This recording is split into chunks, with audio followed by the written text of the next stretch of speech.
everyone. Call to order. All right.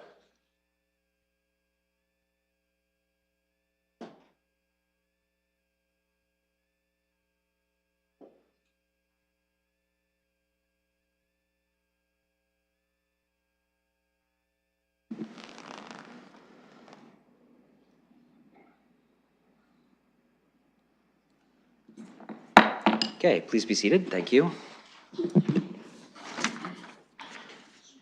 Welcome to the 6th meeting of City Council.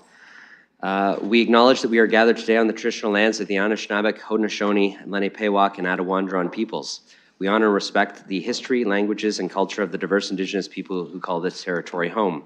We acknowledge all of the treaties that are specific to this area: the True-Roe Wampum Belt Treaty of the Haudenosaunee Confederacy Silver Covenant Chain, the Beaver Hunting Grounds Treaty of the Haudenosaunee Nanfan Treaty of 1701, the McKee Treaty of 1790, the London Township Treaty of 1796, the Huron Tract Treaty of 1827 with the Anishinaabe, and the Dish with One Spoon Covenant Wampum of the Anishinaabe and Haudenosaunee.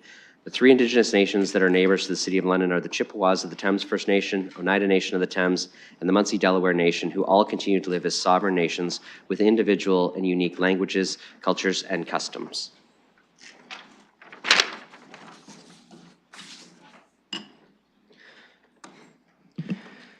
The City of London is committed to making every effort to provide alternate formats and communication supports for any meeting upon request. To make a request specific to this meeting, please contact councilagenda@london.ca or 519-661-2489, extension 2425. With that, it's my pleasure to introduce our O Canada singer for today. Tina Powell just performed for the international delegates last week when London hosted the UNESCO Cities of Music meetings. With soft, lo-fi inspired vocals, woodsy upright piano, and Rhodes tones, Tina creates a daydreamy bedroom pop sonic appeal that serves as a friendly host for lyrical themes of freedom, nostalgia, and finding self. Tina is currently focused on her role as a keyboardist and backup vocalist with London-based neo-soul R&B group Sunshine Makers. Tina is currently recording her debut solo EP, which is planned for full release in 2025. Please rise and join me in welcoming Tina, who will now perform the national anthem for us.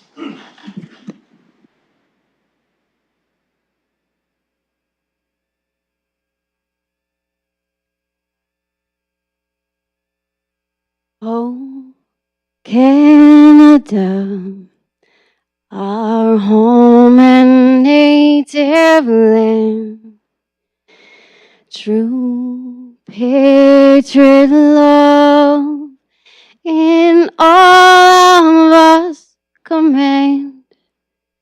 With glowing hearts, we see thee rise, our true north, strong and free. From far and wide, oh Canada, we stand on guard for thee.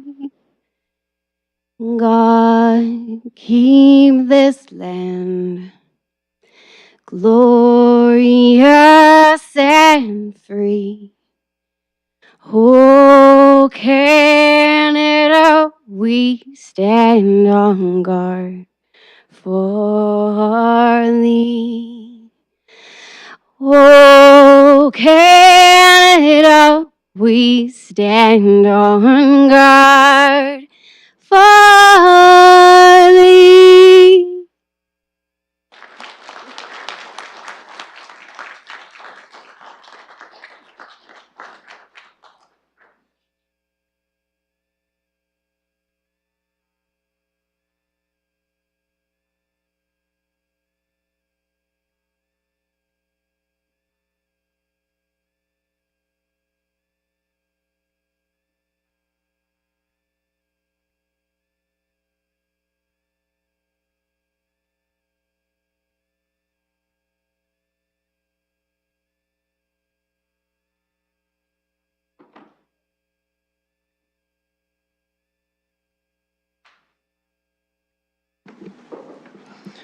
Okay, we're going to start with disclosures of pecuniary interest.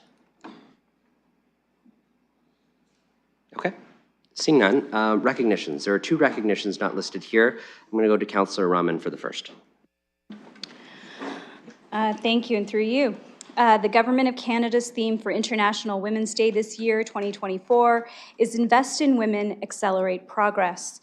It's a call to action and a reminder that gender equality is one of the most effective ways to build a healthier, more prosperous, and more inclusive community. 3 important global stats to share. Closing gender gaps in employment could boost GDP per capita by 20%. If current trends continue, more than 342 million women and girls could be living in extreme poverty by 2030.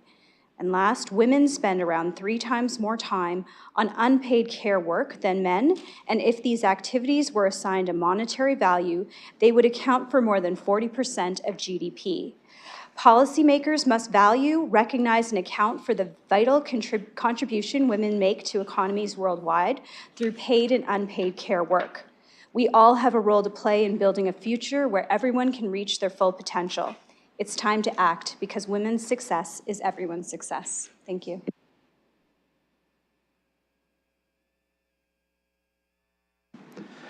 Thank you, Councillor Rahman. And I actually had a note for Councillor Van Meerbergen to do recognition as well. He'll do that now.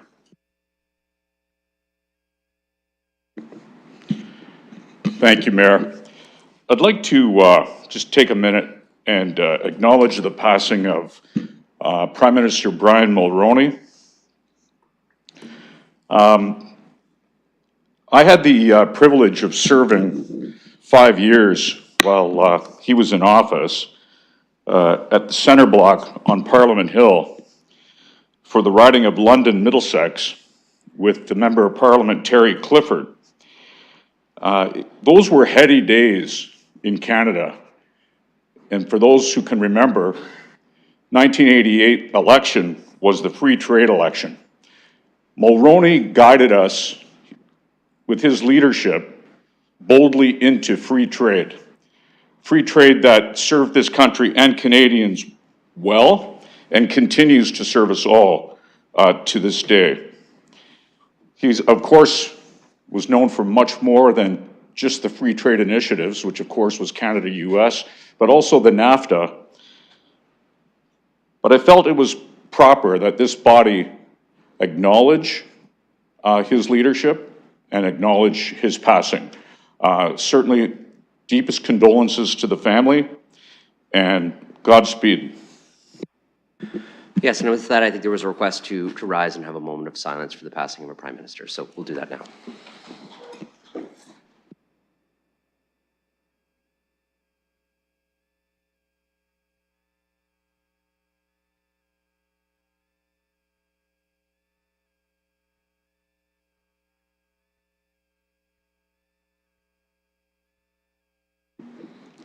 Thank you. Please be seated. For the final recognition, I'm going to move to the podium.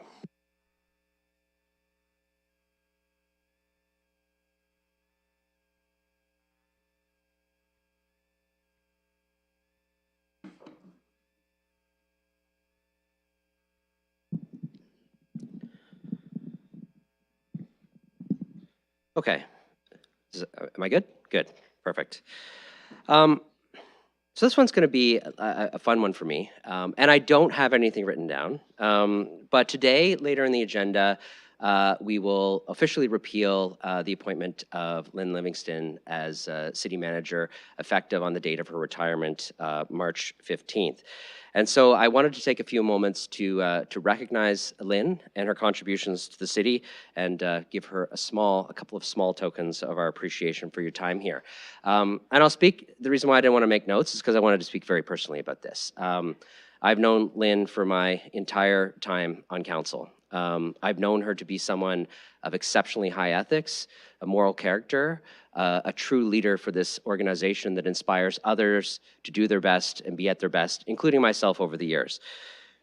Her commitment to all aspects of the organization is unwavering. Her support for this senior leadership team that she has built is unquestionable, and she rallies people around her to perform at such a high level of excellence on behalf of City Council and all Londoners.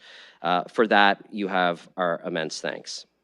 Lynn, I've also known you as someone who, on a personal level, cares very deeply about those who are less fortunate in our community, those who suffer on our streets, those who need assistance, those who face challenges in our community. And over the past while, you have risen to a position of leadership and respect in what is has been not an, I will say, a challenging path to navigate through, one of the most difficult challenges our city has faced.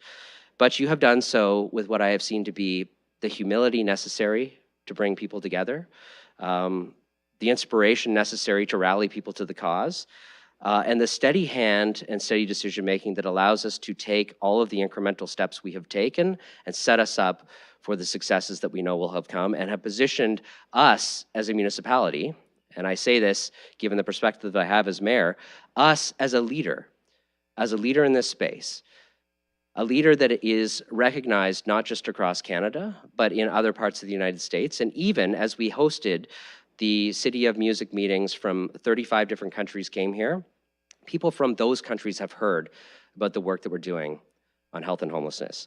And I don't think we would be as unified. I don't think the community groups would be as together. And I don't think we would be as far along this path without the leadership that you provided in this space, which to me has been beyond excellent. For that, we thank you. Now, in your retirement, I don't know what you're going to do next, but I'm sure it's going to be very exciting. And on that, I want to recognize that when you become a leader of civic administration, when you serve the time that you've served on leadership team, and when you become the city manager, and I know this because you and I have conversations at any time of the day or any time of the evening or night, we know that that draws a lot from family. And so to your family, thank you so much for all of the things that they've done to support you to serve in the way you have. I know that people cannot serve at a high level without the support of their loved ones and those that they care about. I know your family will have you back in a way that they've never had before. I think it might, like for some of us, we get returned back into the workforce, but for you, I know they've been waiting a long time to enjoy that, wonderful time that you can spend with them together in the next little while. I know you will still be involved in our community in many different ways, but I do hope that you, after your retirement, you take some time to focus on the things that you care about, the things that you want to do, all of those things that may have been on your list to say, I just don't have time for this yet. You're about to have time for, and I hope that, you get to enjoy the many things. I've heard perhaps you're interested in learning things like curling and a few other stuff. I did curling as a kid. Now, you should not learn from me, but those are the types of things that I see you out there and enjoying.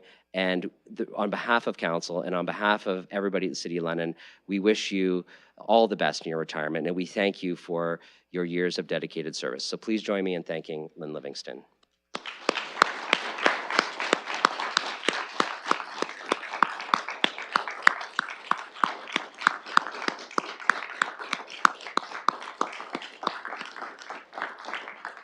So to make you upset with me one last time, I want you to come up to the front, which I know is not your thing, and I have a couple of things for you.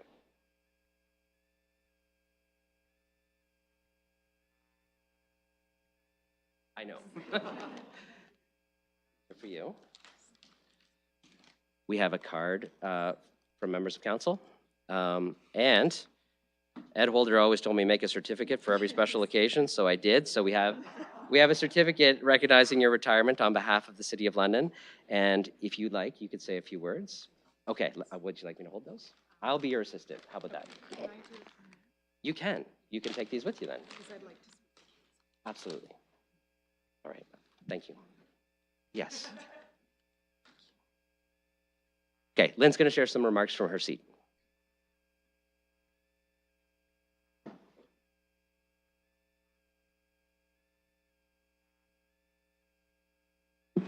Mostly I'd like to get even with Kevin and Deputy Mayor Lewis, but that'll wait for another time.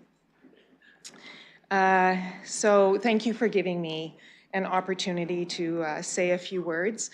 And as you've noted, I don't love to give big speeches, but there are some things to say today. I want to say thank you to Council. I have great respect for Council and the work that you do on behalf of our community. You give so much of yourselves, and you have an incredibly hard job, one that we try to make easier for you. Council and civic administration have very different roles, but we are aligned in that we share a value of public service. We all want to do better for our community, for Londoners. And so I have greatly appreciated your support as we have worked to deliver on your priorities this term. Thank you to Mayor Morgan for always being willing to take those late night and early morning phone calls to work through issues, provide direction and advice, and to have a sense of humor when it was needed most. To those of you that were on the last term of council, past council members and Mayor Holder, I also want to say a very sincere thank you. That was really a time. We worked through COVID together, and we had to manage through unthinkable tragedies together. And I will be forever grateful for your guidance and support during those challenging times. And if you'll indulge me, I just have a few more thank yous. I would like to say thank you to our many community partners and Londoners. The City of London rarely does anything alone, and I have been very grateful for their willingness to take my calls, to come to a meeting, to help us solve a problem, and to do great things for our community. To SLT, I've been around a long time. I have never seen a team like this. You have a group of very talented and exceptional professionals who are very good at what they do. They understand your priorities and will work very hard to deliver for you and for the community.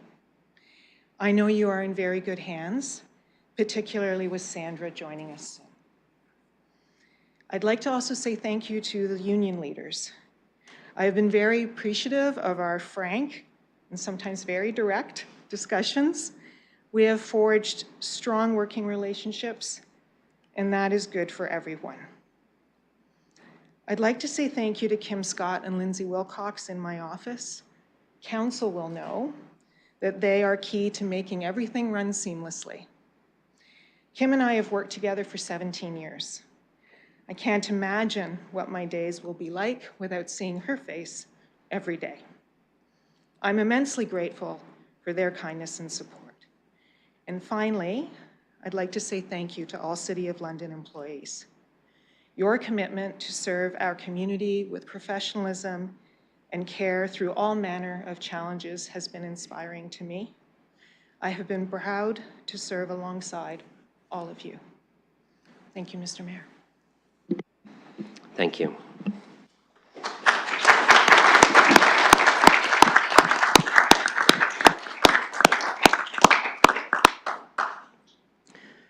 The great news is we got a meeting to do, so I know the greatest gift you could have is a quick, efficient meeting where we're all done on time, but we'll work through it as we do. Okay, with that, recognitions are complete. Review of confidential matters to be considered in public, we have none. Council in closed session, we have a number of reasons on the agenda to go into closed session. I'm going to look for a mover and a seconder to move into there. Councillor Cuddy, seconded by Deputy Mayor Lewis. As soon as that's ready, we'll open the vote for closed session.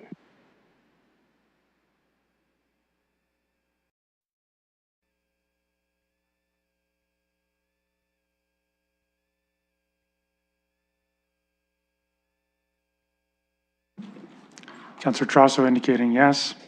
Councillor Stevenson and Pelosa. E-scribe is re-updating something. I'm a yes. I'm a yes also. Thank you. Closing the vote. Motion carries 15-0. All right, we'll be moving to Committee Room 5, colleagues.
Okay, thanks. Please be seated.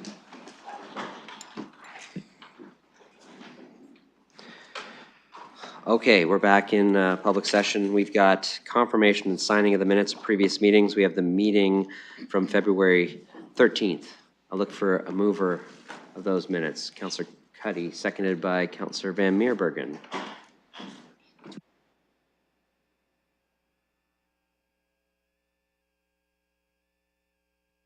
It also includes the 29th as well.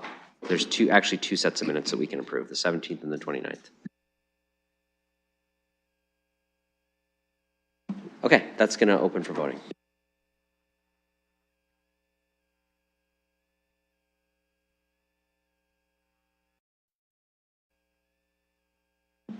Closing the vote, motion carries 15-0. Okay, next, communications and petitions. There are a number of them. We have a motion that will refer all of those to the relevant portions of the agenda. So assuming no one wants anything dealt with separately, we'll just have a general motion to refer those to the relevant parts of the agenda. I'll look for a mover for that. Van Meerbergen, Councillor Ferreira as seconder. And we'll open that for voting.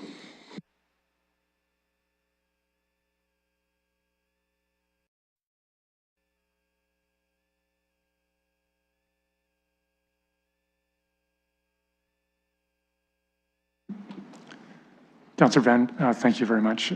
Closing the vote, motion carries 15-0.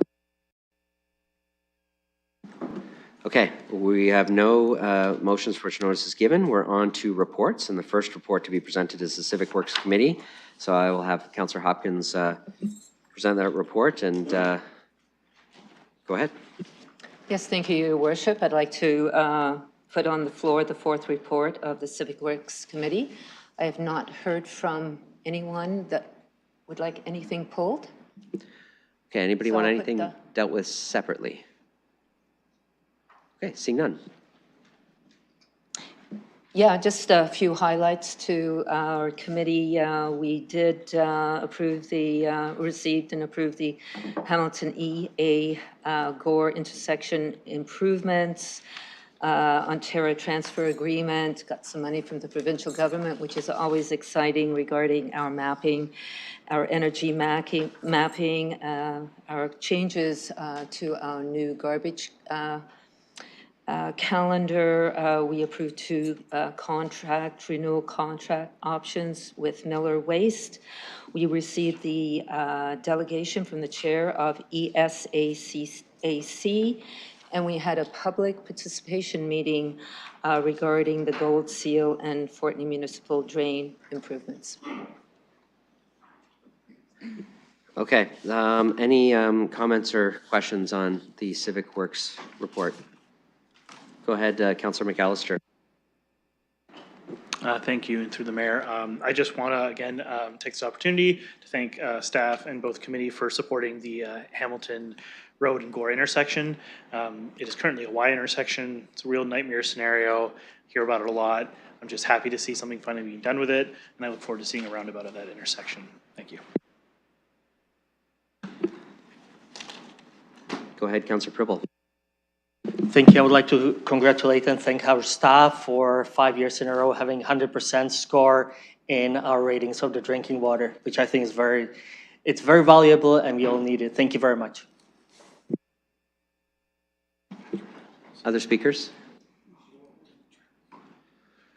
Okay, I'm just going to add, and I'll just, colleagues will indulge me, a brief comment based on what Councillor Pribble said from the chair. It was the note that I had in here to highlight our performance on the drinking water system. There are many, many services that the municipality supplies. One of the most critical is safe, clean drinking water to members of our community, and our staff do an excellent job, as do the water boards in doing that. It can often be overshadowed, but it is a critical service that we do an excellent job at. So thank you to everyone involved in that. It's appreciated. I think it's one of the few things that we can go to jail for if we mess up.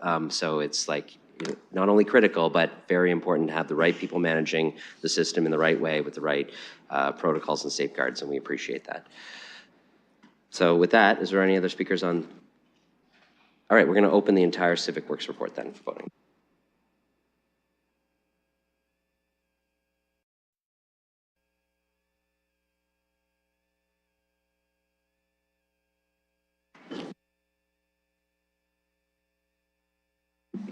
Closing the vote, motion carries 15-0. And that is my report. Thank you. Next is the report of the Planning and Environment Committee. I believe Deputy Mayor Lewis is presenting this for Councillor Lehman. Yes, thank you, Your Worship. As Councillor Lehman was not able to attend this meeting, I am presenting the fourth report of the Planning and Environment Committee on the committee's behalf. We had 12 items on the agenda. I have not been made aware of any others that colleagues wish to deal with separately. However, I am pulling item 8, which was a divided vote on an application for 1494 Commissioners Road. I voted in the negative to the committee's recommendation, so when we get to that item, I'll ask Councillor Frank to put the committee's recommendation on the floor at that time. Otherwise, I've been made aware of no other items to be dealt with separately, although I believe there may be some comments on, particularly on item 4, the Downtown Community Improvement Plan. Yeah, what other ones would you like dealt with separately? Go ahead, Councillor Trosa. Oh, sorry. I just want to ask a question about 5, but I don't want to deal with it separately. Don't have to do that yet, but I will make sure you have that opportunity when we do that. So right now, we've just got one thing separate, and that's 8. Although I will make a comment on 4, and Councillor Trosa obviously wants to make a comment on 5. Anything separate? Okay, so we've got, I'll let you craft the motion.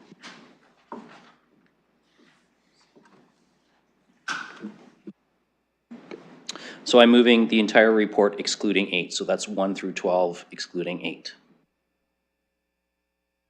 Okay, I'm going to make some comments. I'm going to hand the chair over to Councillor Rahman. Thank you. I have the chair. I recognize Mayor Morgan. Thank you. I just want to make comments, as I did at committee, on the amendments to the Downtown Community Improvement Plan to introduce a new incentive program for office to residential conversion.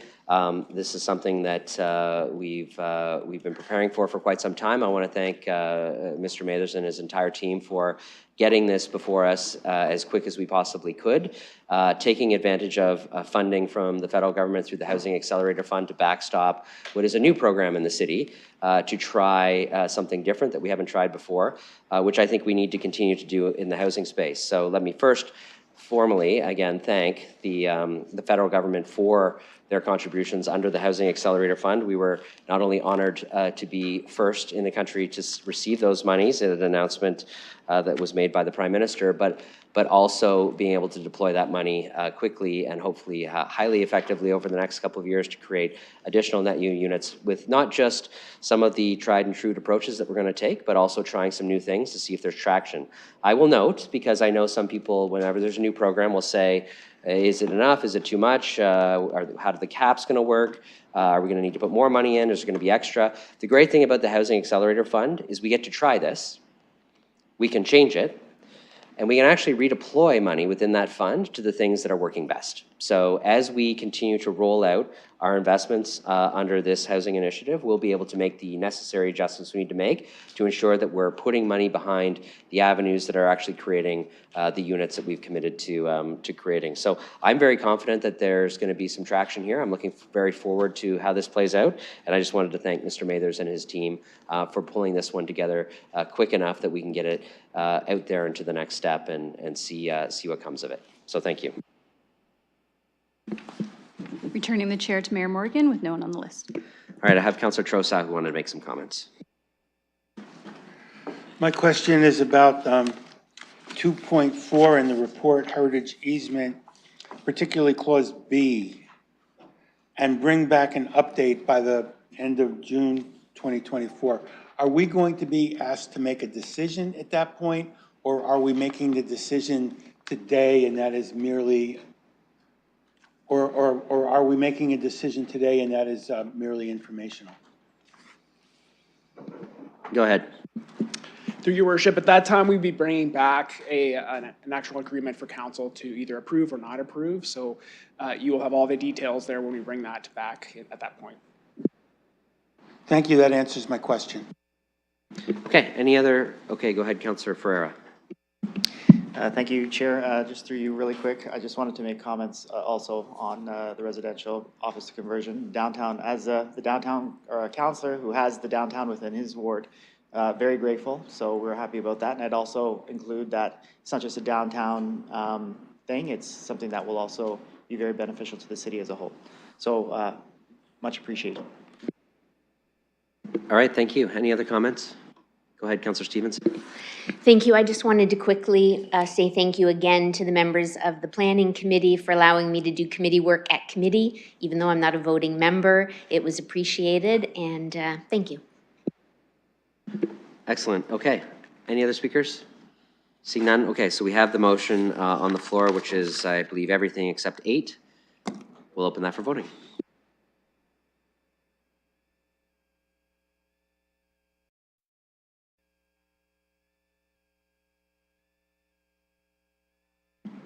Closing the vote, motion carries 15-0. Okay, and you're going to hand it over to Councillor Frank? Yes, I'll let Councillor Frank put item 8 on the floor. Go ahead, Councillor Frank. Thank you. Yes, I'm putting item 8 as it was passed at committee on the floor. Okay.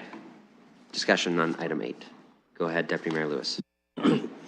So I don't want to revisit everything we discussed at committee. I voted against the refusal, and that's what the committee recommendation is before us today. Should council reject the committee recommendation, I will then go back to put the original staff recommendation on the floor. And that's why I think it's important to highlight and why I had this separated out, because the recommendation from our staff was to approve this development. And so now I suspect that whatever direction we may go, and I'm speculating a bit here, but I suspect that this likely ends up in front of the Ontario Land Tribunal either way. But it is going with a staff recommendation in the applicant's favor already. It was turned down at council or at committee.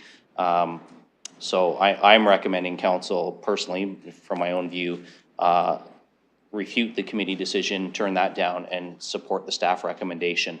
I just want to highlight a couple of things really, really quickly. We did hear, and although Mr. Corby's not here today, the setbacks and the additional lot coverage is a result of new zoning lines that would come into place on this property should the staff recommendation be approved, in part because the owner actually is conveying lands to the city for the Warbler Woods ESA there, and actually are proposing to develop the building closer to the streetscape than the current existing building. And remove further impact from the ESA. We did hear a lot of public participation on this particular item, no disputing that. And it is pretty consistent with a lot of the public participation we hear. Concerns about traffic, concerns about sound and noise and light pollution and those things. But in the end, we are talking about an application for development of 10 units fronting onto Commissioners Road.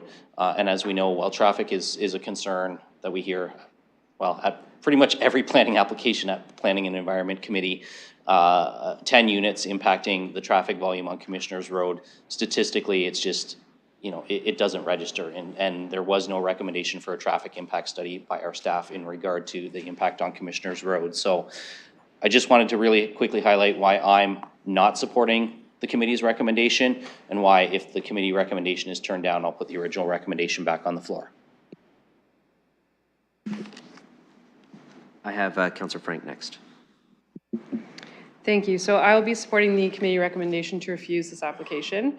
As well, I just wanted to highlight staff actually only suggested a partial approval. Included in their recommendation was a refusal of one of the requested amendments. So just want to clarify, the original staff recommendation does still include a refusal for a section.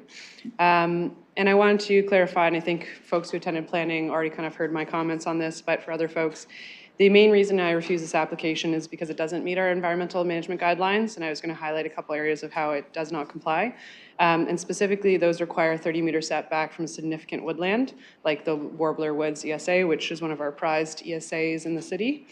Otherwise, honestly, I would have approved a 10-unit infill project in that location. I don't think, 10 to 15 cars would materially increase the traffic on Commissioners Road. I don't think it would make the neighborhood less safe. I think it fits with the character of the neighborhood. The building looks well designed to me, although I'm not an architect or a designer. And just because somebody doesn't currently have a backyard neighbor doesn't mean that they will never have a backyard neighbor. And I love infill in general because every unit we add is a unit that stays in the core of the city and is not contributing to our urban sprawl. But regardless of all of that, which sounds like I'm arguing why we should approve it, regardless of all of that, I care more about the EMGs than I do specifically about approving any development anywhere. So that is kind of where I made my decision. The other part is, since this is only 10 units, it does really greatly worry me that we don't have site plan control. So what gets approved today, if it does move forward, is as is. And given that it's so close to the ESA, that there's not a lot of ability for our staff to request, other buffer mechanisms or fencing. Some other background. So for folks, again, who are in planning, there originally, the staff were working with the applicant on a spa use for this space. And there was somewhat of a verbal and a lax understanding of what the setbacks would be at that time. And based on a lot of that, the scoped EIS, so the work that the applicant did, that was based on the spa recommendation, not on this 10-unit infill project. And in fact, no scoping was done specifically, and it has not met the requirements that we have for ecology satisfaction in regards to the EIS. So that work has not necessarily been done for this application. It was done for a previous one.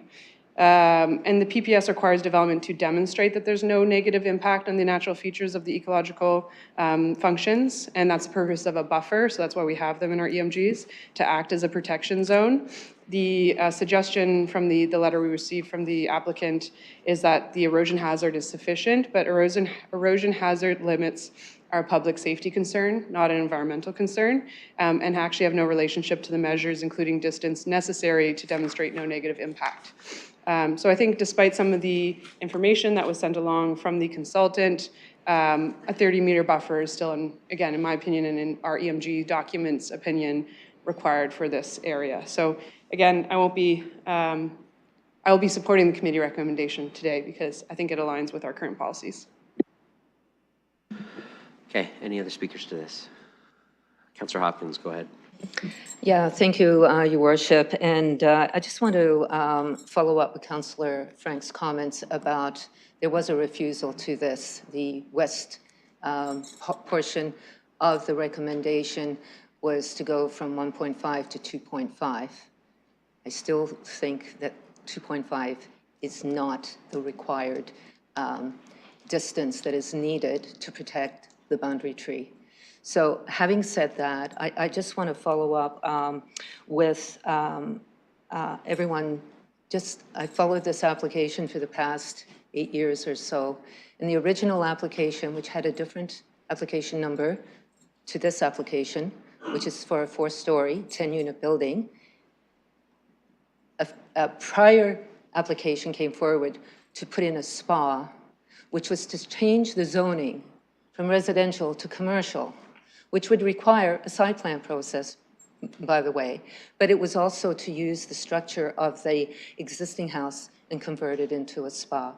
So these two applications to me are very, very different.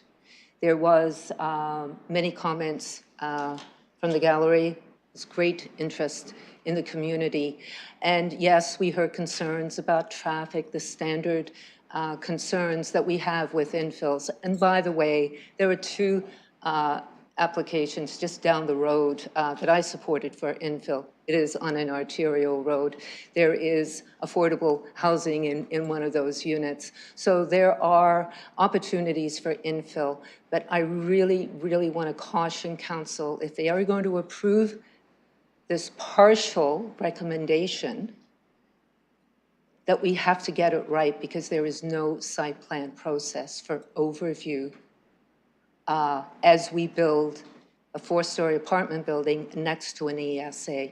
I want to just start off by saying that these two applications, 2018 and 2023, are very, very different applications. Again, one is for a spa, one was to use that drip line. Apparently there was a verbal, I don't want to use the word agreement, but a verbal understanding that that would take place. that was not considered or should not be considered when we put a 4-story apartment building, not having the proper setbacks, if any, that are required with the new environmental management guidelines, which are now 30 meters, which came in place in 2022. So I think we have to be very careful when we automatically want to approve something, and yes, we want units. There's many good things about this building. It looks lovely. There are no balconies on the west side. There's glazing at the front. There's underground parking. There are a few things that are good with this development, but I think it's really, really important that we understand this building is going right next to an ESA without those required setbacks. The EIS that was done in 2018 on a spa. It was not done on this building. And I think there's many questions remain still that further assessment should be done. So I do have another concern that I've heard about Commissioners Road West being widened. There are no projects going forward in this area to widen Commissioners Road. So the concerns around impacts to the river or to the ESA really aren't warranted at this time. And if they were, when you do infrastructure projects, there's environmental assessments that are done to take care of wildlife, lighting, and a number, noise. All those things are taken into consideration. There is nothing that is being done here if this is approved for this 4-story building. So again, for me, it just goes right back to there's no site plan process. So we have to be very, very careful for this community that values the ESA and the natural areas in this community. So 30 seconds. with that, I am hoping you support the committee's recommendation. Other speakers, Councillor Trosap. Thank you very much through the chair. I will be supporting the committee's recommendations. I can't approve this project. I think the strongest argument, the absolute strongest argument is regarding the compliance with the environmental management guidelines. And I think we're on pretty solid grounds there, but that's the main reason I feel confident in taking this position. I do want to say generally, though, I've been very troubled. I've said this before. The loss of site plan review takes away a very valuable tool that we have. And whatever argument could have been made in the past about, well, we'll fix it during site plan review, we don't have that. So I think that places an additional onus on us as a council to be even more diligent about this. And this is very relevant to this particular application, given its proximity to an ESA. So again, I think I really grieve the loss of this additional tool that we had, but particularly at a site like this, which is very much related to my environmental concerns. So I'm not going to repeat everything that Councillor Frank stated. I think she did a very good job laying that out, and I support what she said, and I'm not going to be supporting this project. Thank you.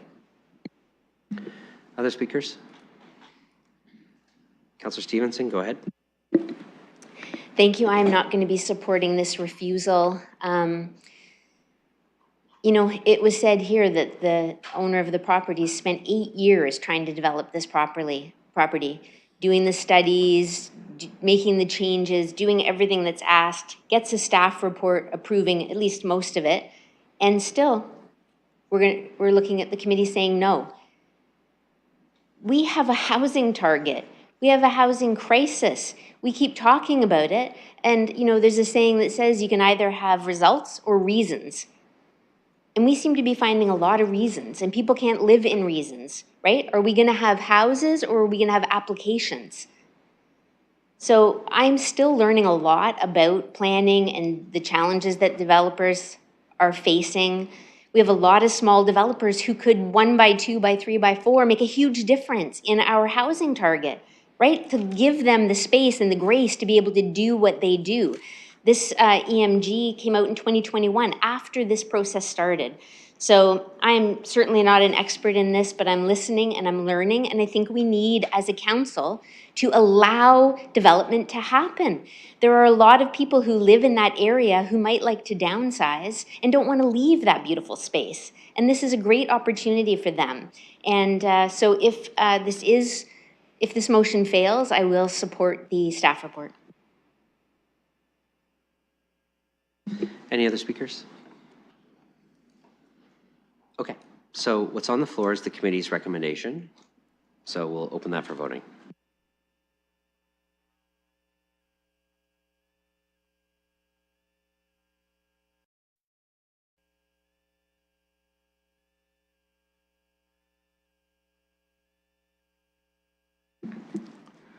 Closing the vote, motion carries 8-7.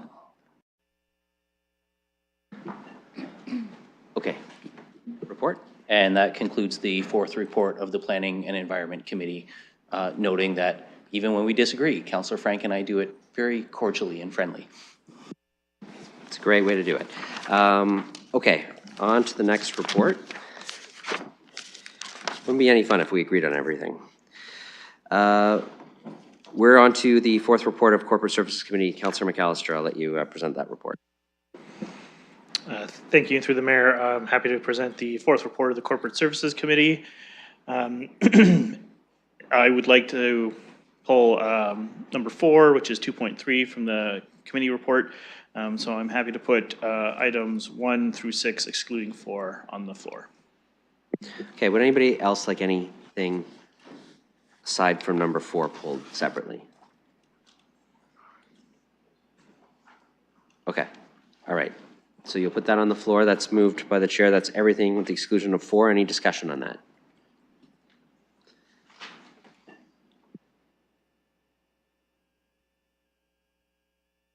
Okay, we'll open that for voting.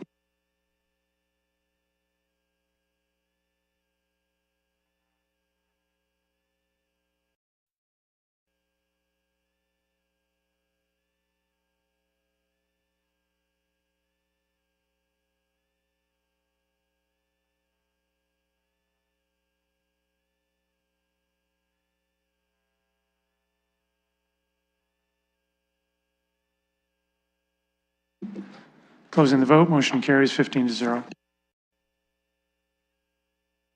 Go ahead, Councillor. Okay, I'd like to put item 4 on the floor. This is the 2024 tax policy expectations. There was a motion which Councillor Pelosa had put forward. It was moved by Councillor Van Meerbruggen, and then I actually seconded it. I did have some more questions that I wanted to take this opportunity to ask staff, if I could. Okay, this will be your speaking to the motion, so that's fine. Go ahead, and I'll just start a timer for you. Okay, thank you. And this is following off of the conversation we had at committee as well. There has been a lot of debate, obviously, through the budget process in terms of wanting to see the impacts in terms of downloading from our provincial and federal partners. There was a lot of debate in terms of what this should look like, whether, be a tax insert in terms of calling out the downloading specifically from the province, whether we could have an informative piece in terms of calling out these things and giving more information to the public. Realizing that what was brought before us, and I do thank Councillor Pelosa as the budget chair for bringing this forward, because obviously we had a lot of discussion about it. But I think from what I heard, what I still feel like after we've had this discussion is that it didn't necessarily capture everything we were hoping for. Recognizing that staff did speak to that in terms of what could reasonably be captured. Obviously, there's a lot of legwork that would go into pulling out all of these items, as there are a number of them. But I did just want to ask through the mayor to staff In terms of what might be a possibility, would it be possible to pull out the parts relating to Bill 23? Some of them obviously were captured, but specifically, and this again comes from our budget discussions, there were contributions that we as a municipality now have to make in terms of the DC exemptions. And I do believe that that was something that had been discussed, but we weren't able to capture it in this motion. So just looking to staff to see whether that would be something we could do. Go ahead. Thank you, through the chair. So it's certainly up to the will of council as to what amounts you'd like to carve out and show separately. So what staff had identified was that the legislated components could be identified separately. Certainly if you wanted to include only one business case. So if you're referring specifically to the statutory exemptions, Bill 23, which was business case PL3, those amounts could be listed separately and would form the basis. That's approximately, let me just look up how much for the average taxpayer. Is approximately $15. So that's what would be shown separately, for example, if that was the full amount that council chose to direct to have staff show separately on the tax bill. If there was a combination of multiple, as long as the direction is clear, what the direction is that council wishes to have separately, then we can certainly total that up and ensure that there is context that goes along with that appropriately. Also included in our tax insert is we have the insert along with the tax bill that has a little bit of commentary. There's not a lot of room to modify that, but certainly there could be a separate insert also included with the tax bills if that was the will of council. So there's a couple options. It's really up to your direction as to what you'd like to show separately, and that would dictate what the amount is that would show based on the average taxpayer assessed at the average assessment. In this case, if you were to look specifically for that, it'd be about $15 for the average taxpayer that would show as a specific line item. Okay, and thank you for those questions. I would like to move an amendment, but I believe I will have to hand over the chair or to make that. Correct. So perhaps you could have your vice chair present the report and could stand up, and then you can move your amendment and we can talk about that. So. Okay, I'd like to Cuddy, look at Councillor Cuddy that means to. you stand. You're already presenting what's on the floor. You've taken over the mover of this, and Councillor McAllister is going to be recognized now to make an amendment. Thank you, Your Worship. Assuming the chair and recognizing Councillor McAllister. Oh, just to be clear, I didn't give you the chair of the whole meeting. You're just chairing. I was only doing it temporarily, sir. So. Not that I don't trust you. All right, go ahead, Councillor McAllister. Thank you, and through the presiding officer, I would like to add an amendment. I believe it was it PL 11 or PL 13?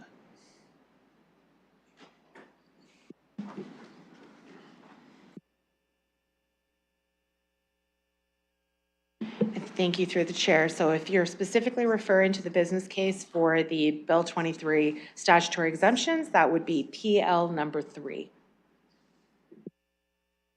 So I would like PL 3 added to this. I know $15 on the tax bill, but I'm very much aware in terms of what we are asking the London taxpayers to pay. I still think it's important that taxpayers understand it's $15, but it's still $15 that we previously wouldn't have had to charge, that we now have to charge. I also am looking to council whether there are any other specific ones that they would like to see added to this. This was one in terms of the discussions that we had, which I do think we need to call out in terms of something that's being downloaded that we now have to cover on the tax bill. So this was one that I identified. Yes, it's only $15. It's still $15 that we previously didn't have to pay. And I'm looking for a seconder. I see lots of seconders. Just give me 1 second.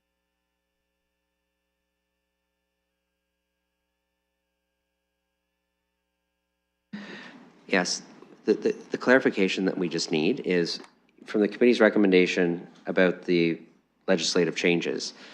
Why is it that one of the legislative changes isn't captured in the way that Councillor McAllister's asking for? We just want to make sure, because we got to craft the motion to add that addition. It looks like, at this point, it looks like could be perceived as contained within the previous committee direction, but it's obviously not expansive enough to capture what's being asked for. So I guess maybe the clarification that we just need to craft the motion is, what is the difference between the legislative changes before and adding this one in?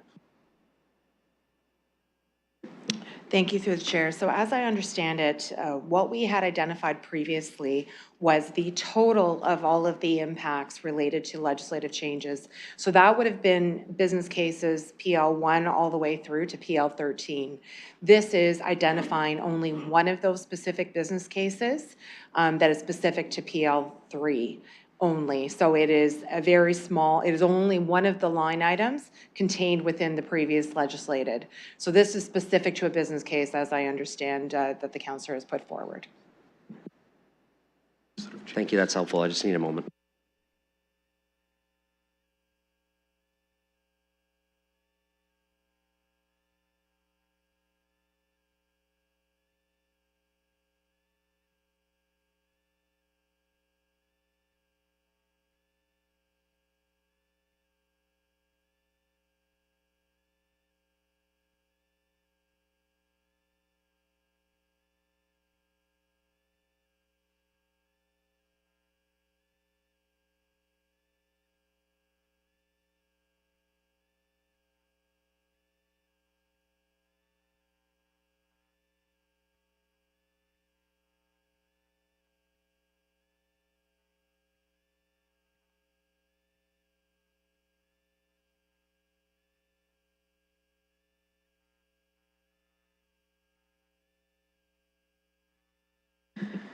The reason why I'm asking is I need to make a ruling on whether this is counter to the committee's recommendation. You're reducing the scope to one item. There was all of the items there before. Councillor Pelosa, sorry, go ahead. Sorry, perhaps I can, as was my motion, raise, it needs to be a point of order. I'm not sure if the councillor's intention is to have two separate line items of the ones that we were collecting overall, which is about $53 for the average property, and then Bill 23 separated out separate. I also know that staff had raised some concerns that there's only so much space on the property tax bill, so I'm not sure if doing Bill 23 separate would mitigate actually doing all the provincial costs. This is where the intent of the motion is. This is why I want to get the wording right, because right now we're interpreting it as all legislative changes were going to be there, and you want to reduce it to just one of them. But that's not what you're asking, is it? No, I didn't ask for a reduction. I just wanted one called out. So you want to pull out, so they're all together in one line. So you want to pull it out, create a second line for just PL3. Well, the reason why I wanted it specifically called out was it was in terms of the downloading specifically related to Bill 23. So before I saw it as counter, and I don't see that as counter, right? So that's just a slightly different worded amendment. So what you're asking for is, committee says put all of the legislative changes in a line. You're saying pull one of those out, put it in a separate line and identify that separately. Thus, no? I see no's. That's what the council, if that's what the councilor's intending, if that's not what something you can do, like, I need to know that now. Thank you through the chair. So we have the ability to do one line item in addition to the normal property tax line. So if the councilor wishes to have the one business case identified separately on the tax bill, we can do that. To have the legislated and the separate item with two additional lines, we are not able to do that with the system, just to be clear. Okay, and through the mayor to staff. So the issue I'm having is in terms of, I want the public to be aware as to what that encapsulates. And I know there had been a lot of discussions in terms of, there are a lot of things that aren't captured by this. This is just referring to the legislative. And I do think that that's actually kind of unfair in a way, because it makes it look like, and I think it's, believe, $50-something. And I know this came up when we talked about the budget, but I do think that there are a lot of things contained within the budget which we have now taken on. I've heard this from a number of my colleagues. I asked this in committee, and from the sounds of it, it's too large of an undertaking. So I do apologize in terms of separating this out, but I do think that we need something to be able to show the taxpayers, whether this is an insert, it's not necessarily a line item, because I understand there's limitations with that, but I want the public to be aware in terms of what we as a municipality are required to cover, but then what things have been downloaded and what is being added onto the tax bill. because I don't particularly enjoy the shell game that's going on. Okay, we're we're not into debate yet. We're trying to get the motion you want to make on the floor. From the way that I understood it, it's not technically possible. So I think you got a couple of choices here. You can, if you want to change the committee's motion from all legislative to just one item, I'm going to say you got to defeat the committee's recommendation first and then put that on the floor in place.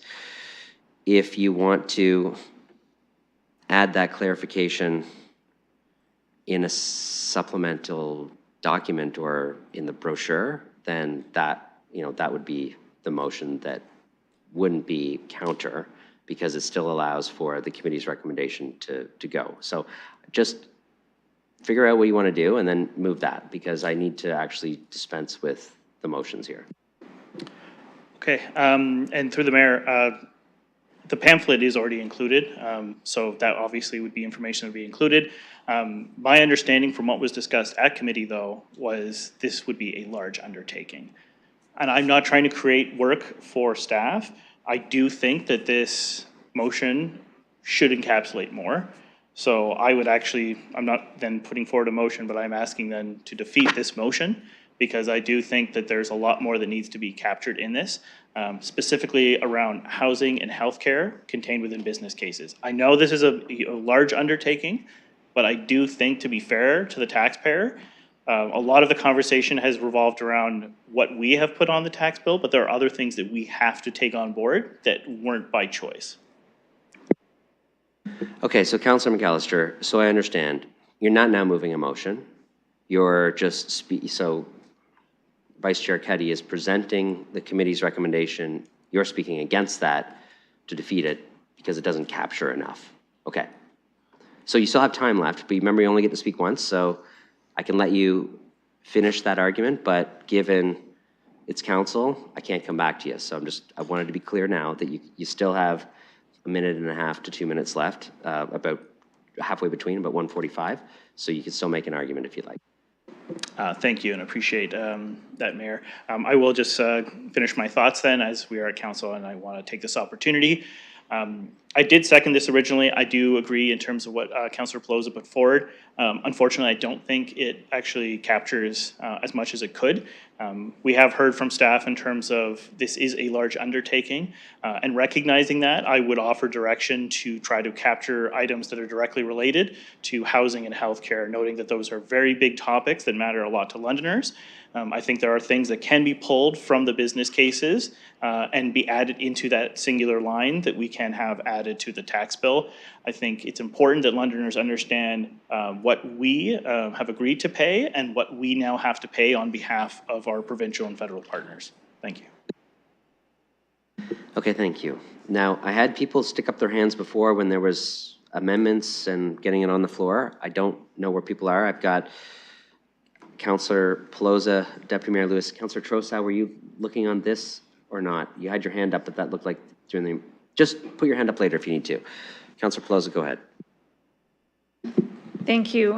For clarity on this one, as I did attend committee, heard the conversations there, I had worked with legal and our finance team behind the scenes before this was drafted, just so you know the wording has been vetted by them and timelines and whatnot.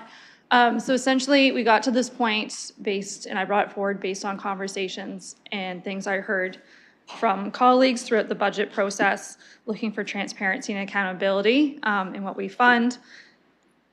With staff,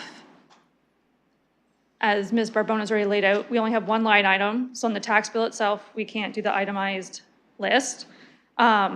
There's certainly the pamphlet that's included with the property tax bill that they can go into some information on. And it was explained to me that we need to decide at this council meeting, where staff has a time to do those changes in the system, for it to be sent out for this May. So absolutely you can send it back, work on it, but you're missing this cycle. I would encourage colleagues to pass this, start the process, and then direct staff at a future meeting to come back with line items that you want to see, or outlines in the property tax brochure and other things captured in that amount of money, because absolutely we fund other things, just it's buried in other business cases and throughout the system right now, and the system's not set out to already capture that information to give us the whole financial picture. So that's how this motion came to be, based on what I heard. That's why I brought it forward. Realizing it's council, I can only speak once, just trying to think to other things. And absolutely, I'm not denying we don't fund other things, but in order to do it for this cycle, this is why it would need to be done. I'm just gonna always caution that, whatever that slogan is of perfect is the enemy of the good, that council always has split votes on things, and if you vote something down because you wanted something different, you very well might not get it, and it's just done. So I always caution colleagues on that as well. And thank you to Finance for working with me to bring this forward for your consideration. Deputy Mayor Lewis. Thank you, Your Worship, and through you, first of all, I agree with everything Councillor Ploza just said, and as budget chair, she knows better than anyone how much stuff is buried in other business cases. And I look back at the previous multi-year budget as well, and I'm very cognizant of the fact that there was provincial downloading in that budget as well, which is now built into our base budgets. And I think of the backfilling of some provincial childcare funding where they changed the amount, and there was some land ambulance and health unit funding where they changed amounts, and we had to absorb more.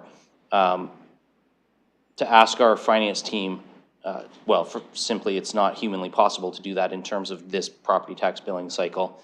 And I think at the end of the day that what we really need to be conveying to residents is how much of their property tax bill is provincial service costs. I don't think that a lot of Londoners are interested in a line-by-line breakdown, and even when we talked to, or when Councillor McAllister was referencing PL3, PL10 also has Bill 23 costs in it. So there would actually be two that are specific to a particular piece of legislation, not just one. So I think we have to be careful about our own frustrations about where bits and pieces are coming into the budget from the province versus what the public is going to be interested in consuming and absorbing at the same time. I think a global amount is better. When you think about the average property tax bill, and I'm going to round because I'm not the financial whiz that Ms. Barbone and her team are. If you think that the average amount is going up by $300 this year, $50-ish, rounding down on this one, that's 1/6 of the property tax bill. That's not an insignificant amount of provincial services that we're absorbing.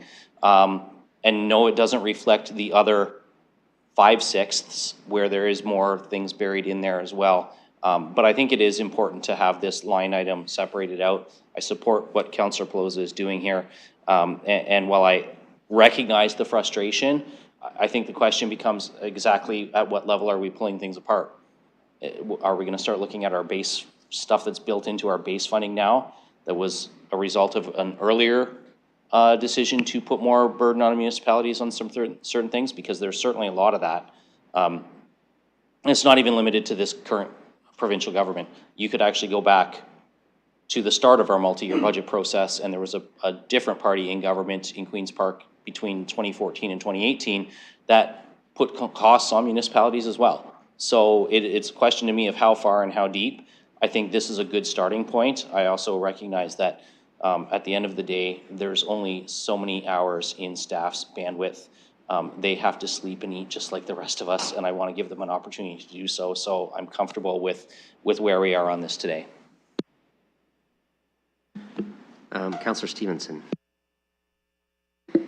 Thank you.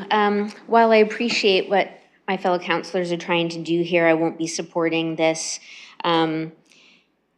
We say that they're legislative, but they're not all legislated. And I think there's a difference, right? Like the business cases, a lot of them, or a few of them said they were based on legislative changes, but we weren't mandated to make those property tax increases. In several cases, we chose to do that. And so I think we have to be careful in how we're calculating that. I'm not for doing any, adding any large undertaking to the financial services department right now. I also am concerned that we'll get a lot of potential questions. Like, some people won't even look at the property tax bill, and those that will are gonna wanna know what that is, and our phones are probably gonna be ringing, thinking that we're dinging them with some extra amount. The province has said that they will make us whole, and we haven't heard about that yet. And I understand the council's desire to be prudent and put the money aside. But what happens if things change and we've gone ahead and said and told the public that these were legislative downloading that was put on them when actually it was this council deciding to set aside money to offset some of the potential changes. So I won't be supporting this. Councillor Trossau. Thank you. Through the chair, I'd like to start with the question. By what date do you need to have this information in order to prepare the bills that go out? Do we have another opportunity for the committee to look at this? Go ahead. Thank you, through the chair. So in order to provide everything in advance to the printer so they have the proper time to test it, we're looking at the very early of May to have everything ready, finalized, to be able to get the tax bills out for the end of May. So the runway is quite short in terms of trying to get everything finalized and complete. Thank you, but we're still on the runway and we would be able to do it at the next meeting?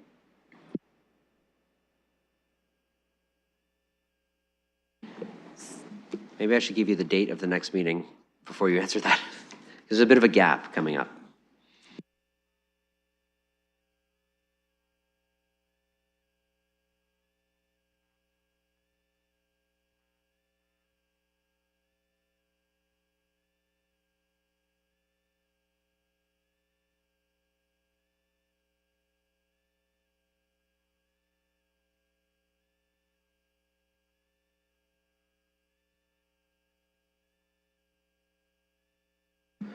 April 2nd, April 23rd are the next two council meetings.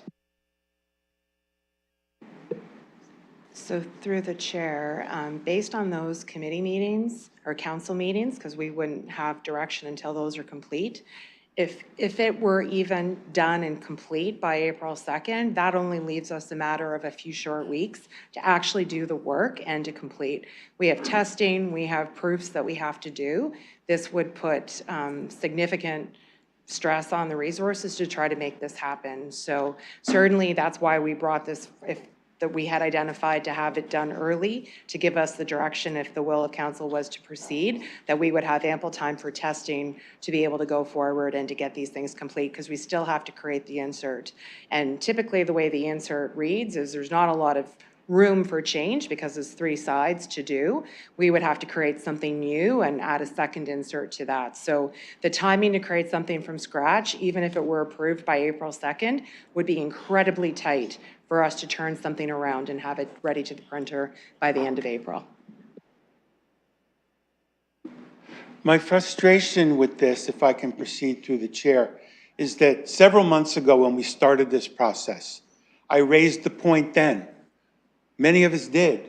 We said, we need to have something in the tax bill that advises our taxpayers what the implications of provincial decisions have been made. And all along, I felt that we were hearing, don't worry about it, we can get to that later. We can do that after the budget is passed. And now I feel as if questions are coming to the table. What I'm hearing is, I don't want to do committee work here, but we can sit here as long as we have to if this is our last chance to do it. If this can possibly go back for a deferral to the next committee, I think we'd be able to get the information that we need, and I'd be prepared to move that. But I want to make something very, very clear. In my view, it is essential, given the severity of this tax increase, that we go out of our way to alert our taxpayers to what degree this was out of our hands. And I think it's very fair to do that. And I'm sorry that this is, Hold on, point of order. Go ahead.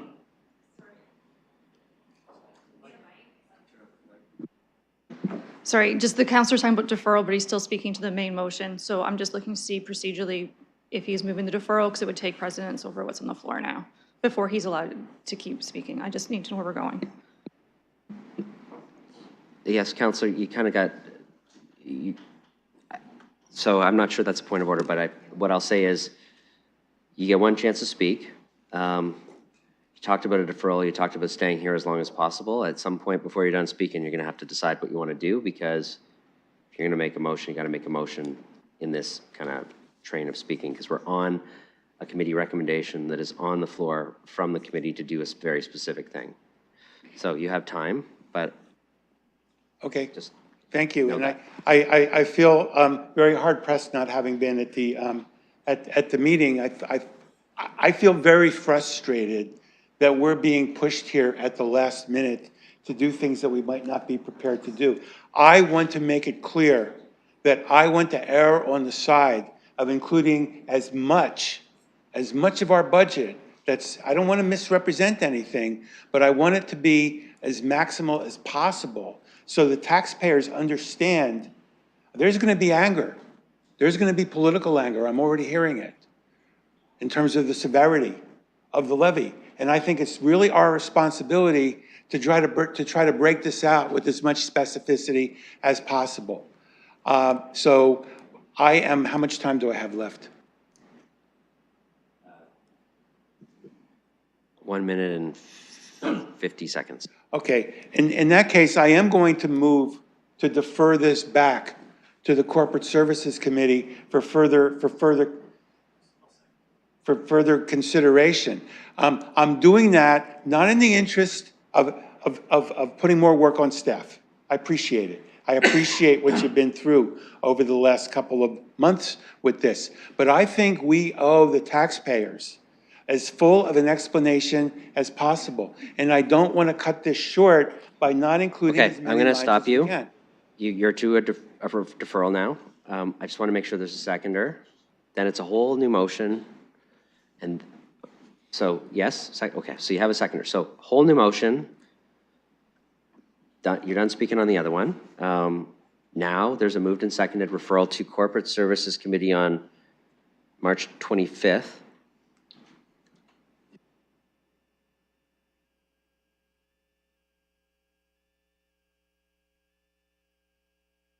We'll get the exact wording in a second, but the general concept is corporate services on March 25th to deal with the additional context that we're looking for. There'll be discussion at committee,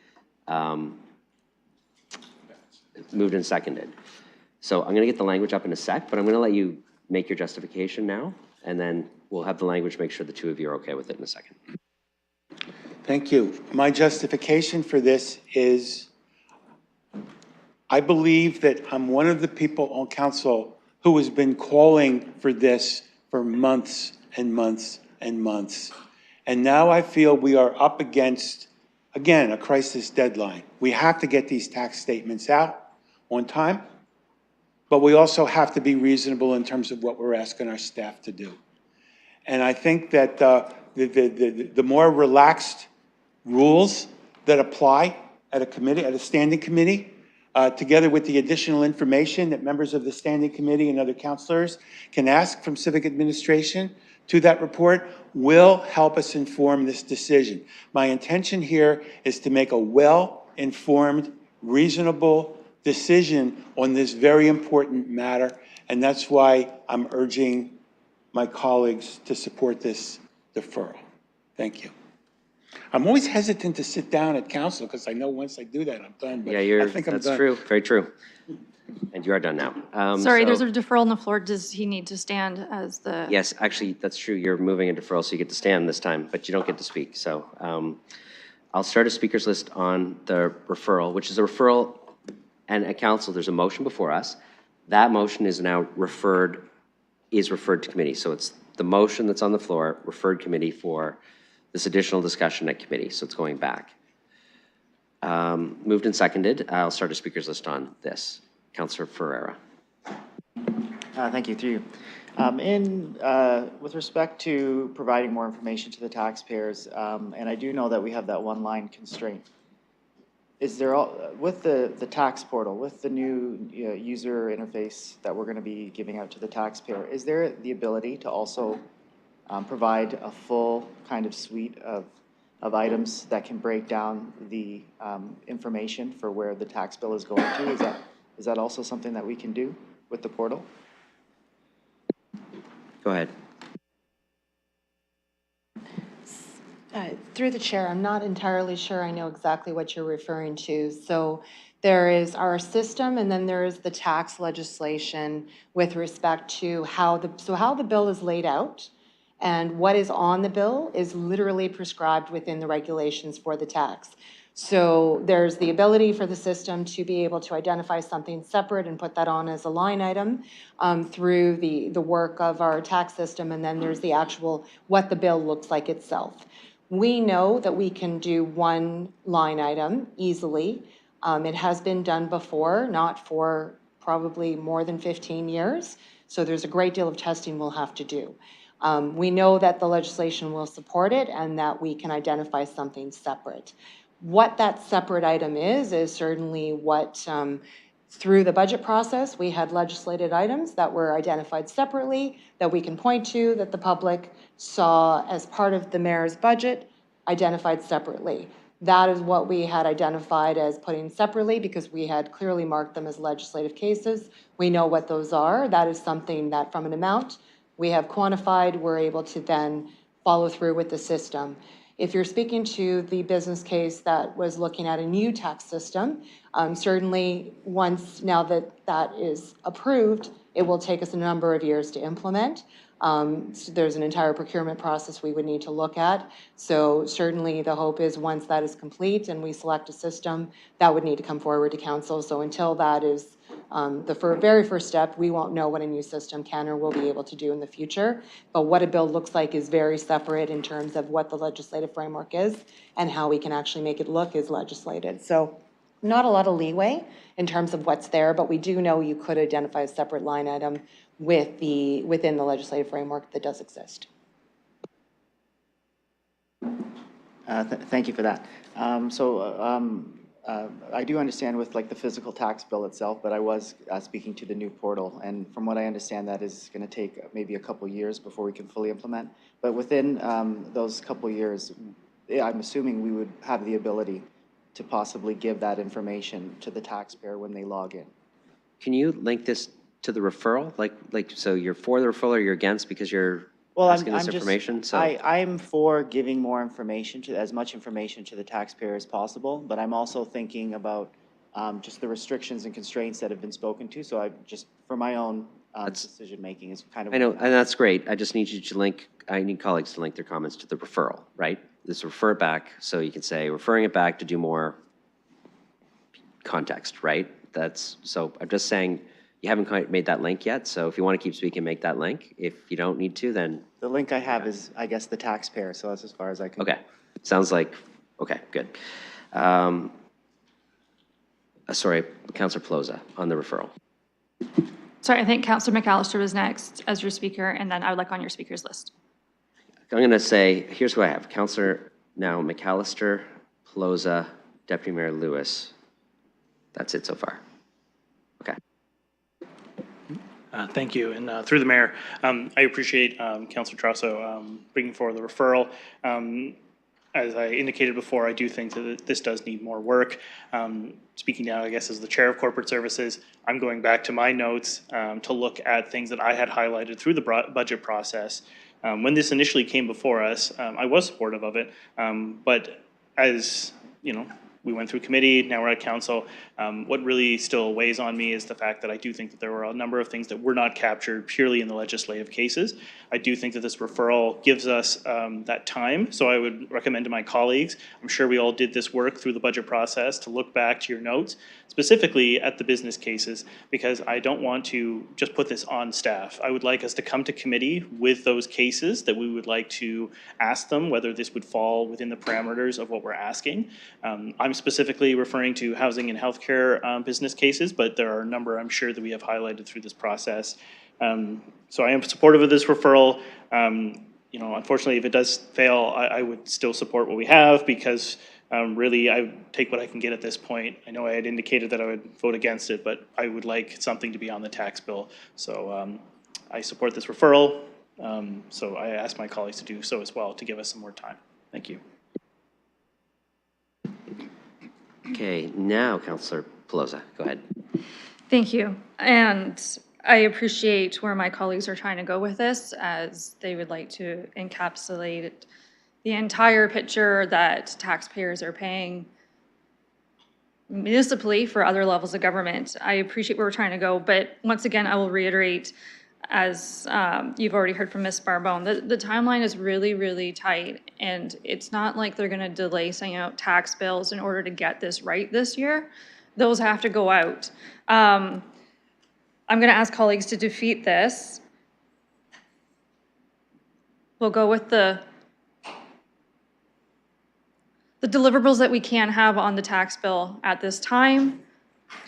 As we always take resident feedback, I would encourage us to pass this today, as residents get to see it on this tax bill and come forward with questions that will help inform a future conversation through the Corporate Services Committee of what they would like to see. Staff will have time to dig out what they can separate out for us. I don't want to miss this opportunity to operationalize what I've already heard at committee, and I think, personally, I believe that this deferral back is going to be making it so we cannot do that on this May, that it's going to be next year's tax bill, that we're going to miss that window of opportunity. Deputy Mayor Lewis. Thank you, Your Worship, and through you, I'm not going to be supporting this referral, but I want to start by saying I appreciate what Councillor McAllister just said about people identifying business cases and communicating things on their own, because the property tax bill is not the only method of communication council has with residents. In fact, I would argue it's one of the least effective tools we have to communicate with residents. They get it, they look at the line items, they pay their bill, and they're not happy about it, no matter what the bill is. But, well, Councillor Frank is happy about it, no one else is. We have ward-wide newsletters that we can mail out. We have social media channels that we all use, that many of us have used throughout the budget process to express our opinions on different business cases. Perfectly legitimate reason to be on social media, to share with your followers why you're supporting or not supporting a business case. The same goes for the budget impact, and if we want to do our own homework and highlight something in the health area, or something in the housing area, or something in another area that is legislatively been put on us by the province, then we should do that. That's our ability as councillors to communicate effectively with our residents. And I think that that's where the onus on this lays. We've heard from staff, they can put one line item on the current bill. And I think that that should go on there. I absolutely support the original committee recommendation, because I do think, as I said earlier, that $50 separation is important. But I think a referral, we could talk around in circles on hours on this, on what each of us thinks should and shouldn't be in there, and we would all make some very valid points. But at the end of the day, it is not just the property tax bill that is our tool of communication with residents on this. I don't think we need to be tasking staff with more effort on this. I think we should get the line item that's in the original motion, not refer this back. Again, take some of this onus on ourselves to communicate this out to our residents as we see fit to do so with the tools we have, both those supported by the corporation, like our ward-wide mailouts, our town hall events, as well as those that we have ourselves through our own websites, our social media channels, and whatever other means of communication we have. So I would encourage you to defeat the referral, and let's move forward with getting that line item separated out on this property tax bill. I have myself next. I'll turn the chair to Councillor Rahman. Thank you. I have the chair, and I'll recognize Mayor Morgan. Thank you. So I'm not going to support the referral, and I'll say why. I don't think the amount of time that's there is actually going to satisfy colleagues with getting what they want out of this. And I want to just pick up on a couple of important points that have been mentioned about where we might want to go in the absence of the referral, which I'm against. No renter in this city is going to see this information. Like, the property tax bill is really not a great way to communicate what I hear colleagues wanting to communicate. So, you know, I don't think we need more time to figure out the property tax bill. I think we need to have a discussion at committee on how we actually want to communicate the budget overall. And there's many ways to do that. There is the areas of provincial responsibility or federal. There's stuff that we may have picked up because they've exited it. There's the different boards and commissions that can bill us or seek recourse through other avenues. There's the things that we're actually can have control over, like the civic administration budget is like something where we have control over that. There are other things we don't. I think there's many different ways that we can talk about how we communicate better with the public about how the budget is structured. I just don't think the tax bill is the place where we're going to shoehorn a really effective, really clear articulation of what we're trying to communicate into there, no matter how much more time we give it. And we're just going to set ourselves up for running up against a deadline to try to shoehorn it into the tax bill, which I don't think is the right spot. So I support this idea of let's talk about the budget and communicate it in a much more clear way to show what will support the discussions we're having with the provincial and federal governments about areas of responsibility and the fiscal imbalance that occurs out there. Like, I think that that's great. That's a good idea. Trying to get it all in the tax bill, given the restrictions we have on it, is not the right place. So I'm not going to support the referral. I don't think the more time is going to lead us to anything but still trying to cram this into the tax bill. I'm not convinced the tax bill is the right spot for communicating this information. Thank you. You're well under time. Returning the chair to you. Other speakers? Oh, Councillor Rahman, go ahead. Thank you, and through you. So I agree with the sentiment. I agree that we need to be over-communicating, not under-communicating at this point in time with the community around impacts. They're feeling it, we are hearing it. So absolutely, I see the value. The reason I won't support the referral is because I do think there are other methods that we can use to communicate this, and I'll give you one example, something that I hope we will utilize more, and that is our hydro bills, for instance. So I think we have an opportunity to provide communication. Their cycle is different from this cycle. We don't have as much time pressures. We could do that as an insert in our hydro bills, something similar around anything we want to communicate from a city perspective, and I've seen it done well in other cities. So I won't be supporting this for that reason in order to allow us to move this discussion forward. I will also say that in other cities where they have included more language, their language was different than ours. It wasn't legislative requirement. It was actually an infrastructure levy, and that was a different conversation that they were having. So I think right now we're saying we're going to position the legislative business cases and those that were required into the tax bill. I agree with that completely. And anything else I think actually requires more nuancing than this, and I think we need to actually spend a little bit more time working on that. Thanks. Other speakers on the referral?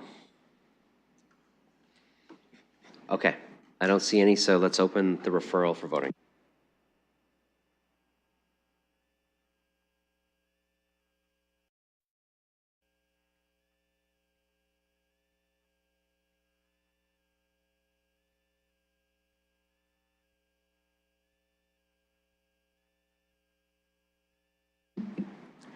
Closing the vote, motion fails 3-12.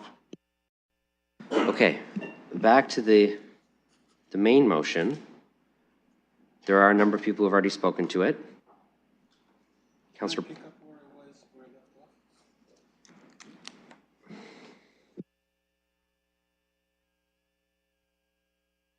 Okay, that was going to be a no. You spoke, you moved a motion, we're back. So I have Councillor Pribble and Councillor Frank, who I still had on the original speakers list. So I'm going to return to that on the main motion. Go ahead. Thank you, Worship. And I certainly wasn't prepared to support more than one line on the tax bill, but I have a couple of questions through the chair to the staff. In this one line, after the last standing committee meeting, there was a plan to put one one figure that was downloaded to us. And this amount, and I heard two amounts, PL3, $15, and all of them together, $55. I don't know if these were accurate or if these were just examples, but can you please confirm these amounts to me? And also, what would be kind of in this line? Would there be kind of, your increase is $300 and 55 of it is this, or would it be just $55 is being downloaded from higher levels of government? Thank you. Go ahead. Thank you, through the chair. So as identified, the total of the legislative changes that were approved through the budget total approximately $11 million in terms of what has been added. So the translation to that on the average tax bill is $53 for 2024. So that is what you would see. You would have your line that is the levy listed on your tax, and you would have a separate line that would show a separate levy of $53. We would need to have some corresponding information related to that in the brochure to explain what that is. And certainly one of the most important parts of this is going to be some of the communication and the work that we will need to do to explain that to the taxpayer what that is. So that is where we need a little bit of time to be able to develop that based on what the direction is from council, and to be able to accompany that and then have that ready by the end of April. Thank you. I do have follow-up. Just making sure. So the $53 would be stated there, and it would be just that it's being downloaded, or whatever words we would use. But there would be no, your tax increase for this year is $400 and 55 of it is downloaded. It would be just the amount, $53, $55, whatever it is, correct? Thank you, through the chair. The way the tax bills are laid out, it will solely have an amount that will be there listed separately. There is no text or any other information allowed on the tax bills that would explain what it is or what it refers to. That would need to be separate in a corresponding pamphlet or document that would go alongside. So personally, as I said, I wouldn't support more than one line. Now I'm not even supporting one line. But if I get a bill which is worth $5, $6, $7, $8, $9, $10,000, and I have that amount of $53, I would kind of, as a resident, I would laugh at that. I honestly would. Because if there doesn't even say it, so bottom line is, I'm not supporting even one line. Please do think about it. If you get a bill for $6, $7, $8,000, and there's downloaded from highest levels of government $53, are you gonna ask yourself, are you working hard enough for me? And I don't think that actually the other way around. I think it could backfire, because the people who will pay attention, if they don't pay attention, then why are we putting it there? If they pay attention, just think about it. $53 downloaded, and you're paying $7, $8, $9, $10,000, or sorry, 4, 5, 6, 7, 8,000. So I will not be supporting this one either. Thank you. Councillor Frank.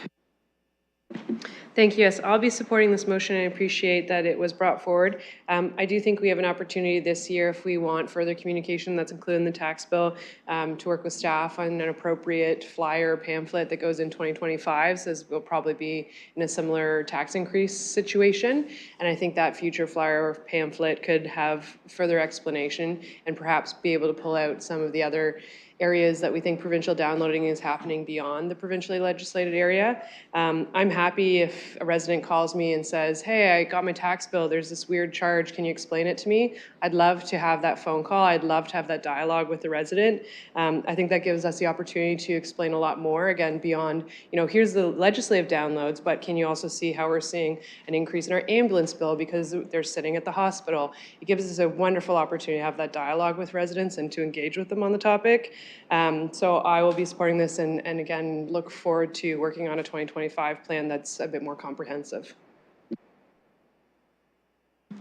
Other speakers? Councillor Hopkins. Yeah, thank you, Your Worship. I do have a question through you to staff, because I do think we have to try to get it right, and that is my concern. I do want to support this motion. My question is around, will there be an annual review? Because we know legislative changes can happen throughout the year. So as we go forward, will we be reviewing these legislative changes Not sure how and when, but would like to have a better understanding, because I do want, I want to get it as right as possible. Go ahead.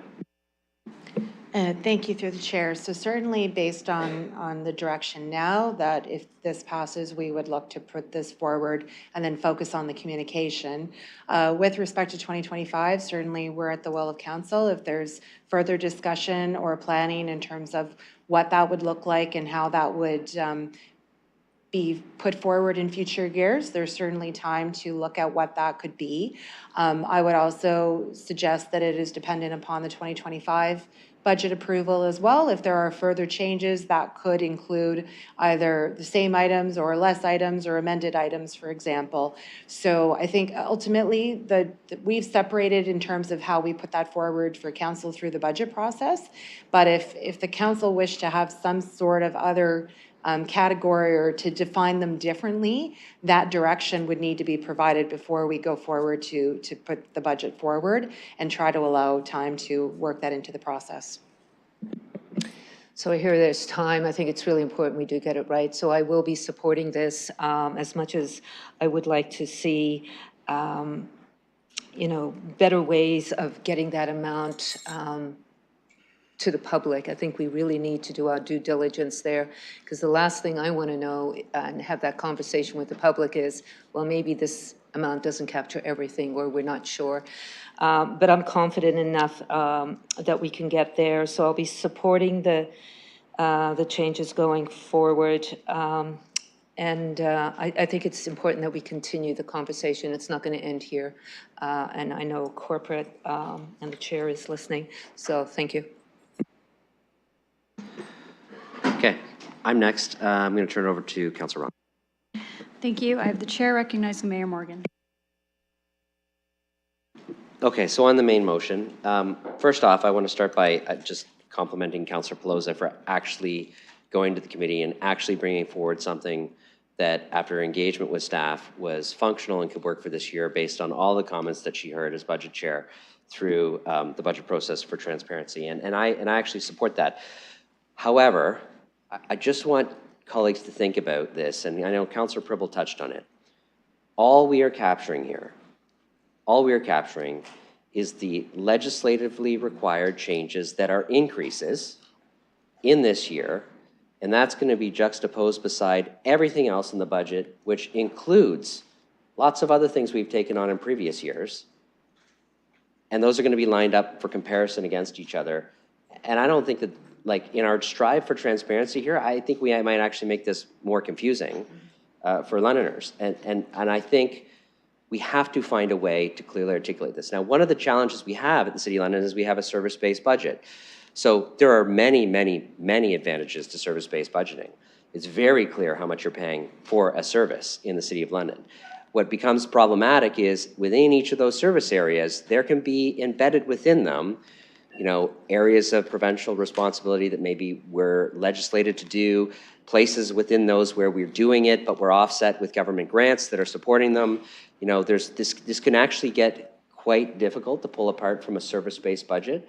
So I think a conversation of this council about what are our goals in supporting a higher level of communication with Londoners, what are the parameters that we're looking to do, what is actually possible without, spending all of our time on doing this with our staff within the way that our budget is structured, and how do we communicate a lot better?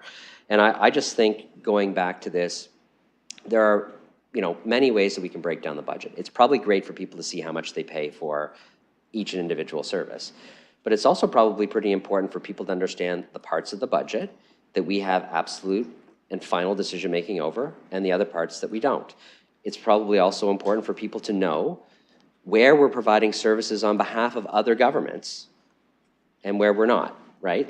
So there's a transparency piece here that I think is important, but I don't think the motion on the floor captures any of that in any meaningful way. And that's, again, I know that this is what we can do in this moment of time with the tight timeframes we have. I just think it might actually set us back a step in the communication rather than take us forward. Because again, to emphasize, all we're capturing with this motion is the increases only for the legislative changes that are happening in 2024 juxtaposed against every other part of the budget in one total line. I just don't think people are going to know what that means, and I'm not sure that's what we're actually trying to communicate at the end of the day here, having listened to all colleagues. And again, I will say, I'm happy to have the conversation.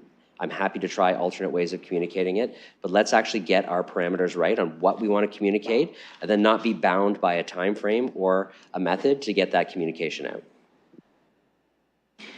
Thank you. Returning the chair to you. Other speakers to the main motion. Councillor Trosau, you've already spoken to it.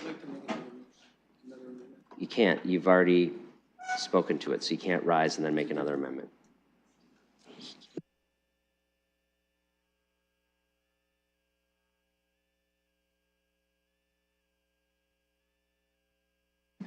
Yeah, it's in the procedure bylaw. Once you get one shot when you speak to make a motion, you've done that. You don't get to stand up and make another motion or another motion or another motion on this. So find someone who hasn't spoken and quietly whisper to them if there's something you're looking to do. But I'll tell you who has spoken. Councillor McAllister, Councillor Plaza, Deputy Mayor Lewis, Councillor Stevenson, Councillor Trosau, Councillor Pribble, Councillor Frank, Councillor Hopkins, and myself are all done. Anybody else who wants to speak?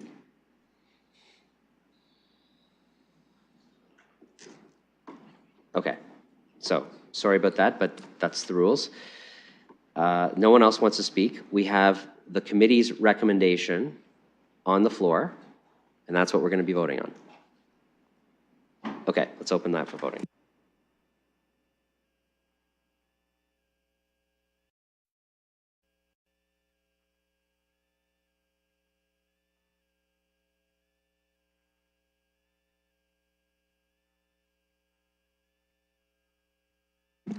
Closing the vote, motion carries 9-6. And that concludes my report for corporate services. Great, and I think now is a great time for a break. So I'm going to look for someone to move a motion for a short recess. Councillor Hopkins, how long? 20 minutes? How about 15? Do we need Make a motion for whatever you want. I'll bring forward 15 minutes. Okay, 15 minutes. Is there a seconder for 15 minutes? Councillor Frank? Okay. All those in favor of a 15-minute recess? Opposed? We might have to do that. Well, okay, all right. Motion carries. Okay.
Okay, thank you. Please be seated.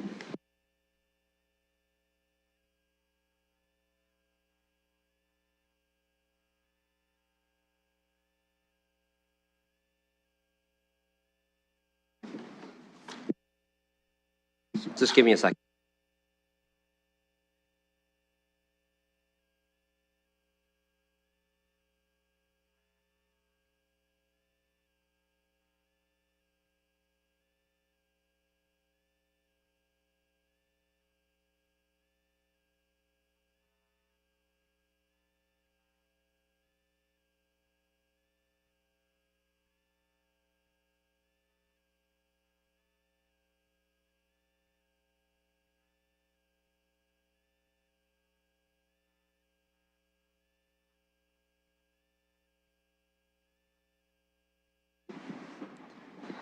Sorry, Mr. Mayor, when it's time, I would like to rise and appoint a personal privilege.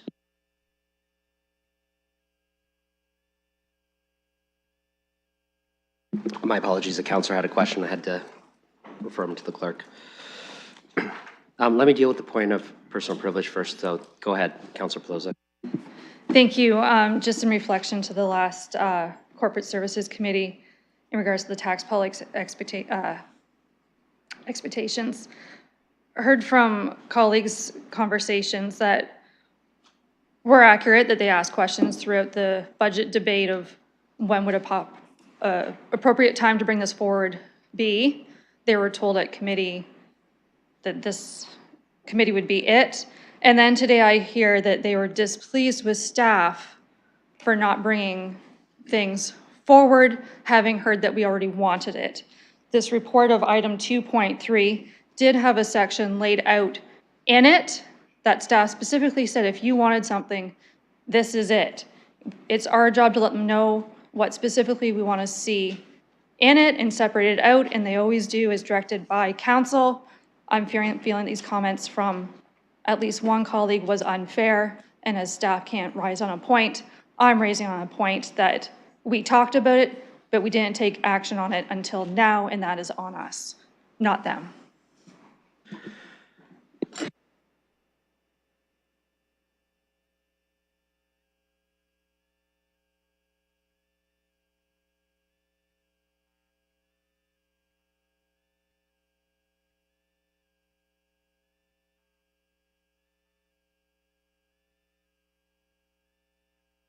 Okay, so this falls under basically the reputation of staff, given what Councilor Pelosi has said. And so there's a specific section of the procedure bylaw on this. Now, that being said, based on what Councilor Pelosi has said, I agree. In fact, I think I said it in my comments in the debate, so I obviously very strongly agree with it. It is incumbent upon us to bring forward the motions that we feel we should.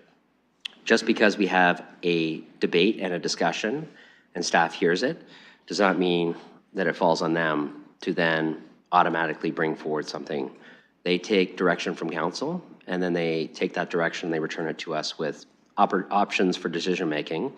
And so, I agree with what the councilor said. I know you didn't name anyone. I don't think I need to go to our staff on this. I'm just going to say, I think we can all take that and recognize that just because you may want something to happen, or we may say it many times in a debate, staff responds to council directions, not discussions. And when we ask them and they say, we don't need a motion for that, it's clear, we'll bring it forward in a future report, that's clear. In this case, I agree with the councilor. There was nothing that directed staff to bring forward something. The councilor brought it forward at a committee. We've dealt with it at council now, and thank you. I'm going to deem the point of personal privilege dealt with based on the additional context I've added. So.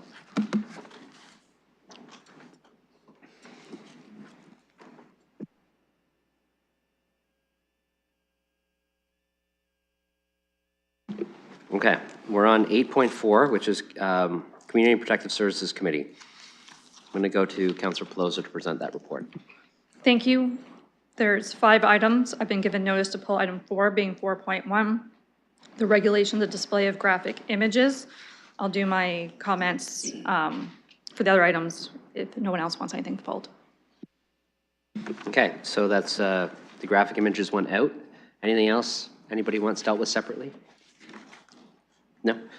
Okay, yeah, no? Okay, all right, so you can move a motion. I'll put all other items 1 through 5, excluding 4, on the floor, realizing we did host a public participation meeting for yard and lot maintenance bylaws. And for a colleague's note, we did change the time of the April 8th Community Protection Service meeting to earlier in the day on the 8th. So there's a time change in your schedules once this is passed today. Thank you.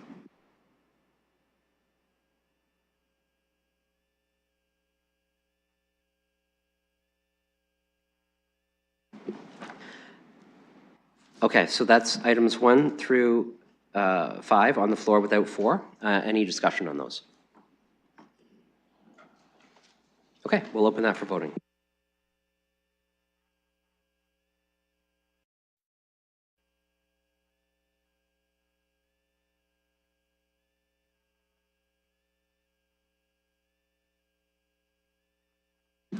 Closing the vote, motion carries 15-0. Thank you. I will now put the recommendation from committee on the floor for the regulation and display of graphic images, and this is that it's referred back to Civic Administration, and they'll report back at a future meeting of Community Protection Services by the end of Q2 2024, as committee raised a multitude of questions that staff is aware of that will be incorporated into the next report when they bring it forward. This was a split vote at committee, and we did have visiting counselors as well. Okay, the committee recommendations on the floor. I will look for speakers on this. Councillor Van Meerbergen, go ahead.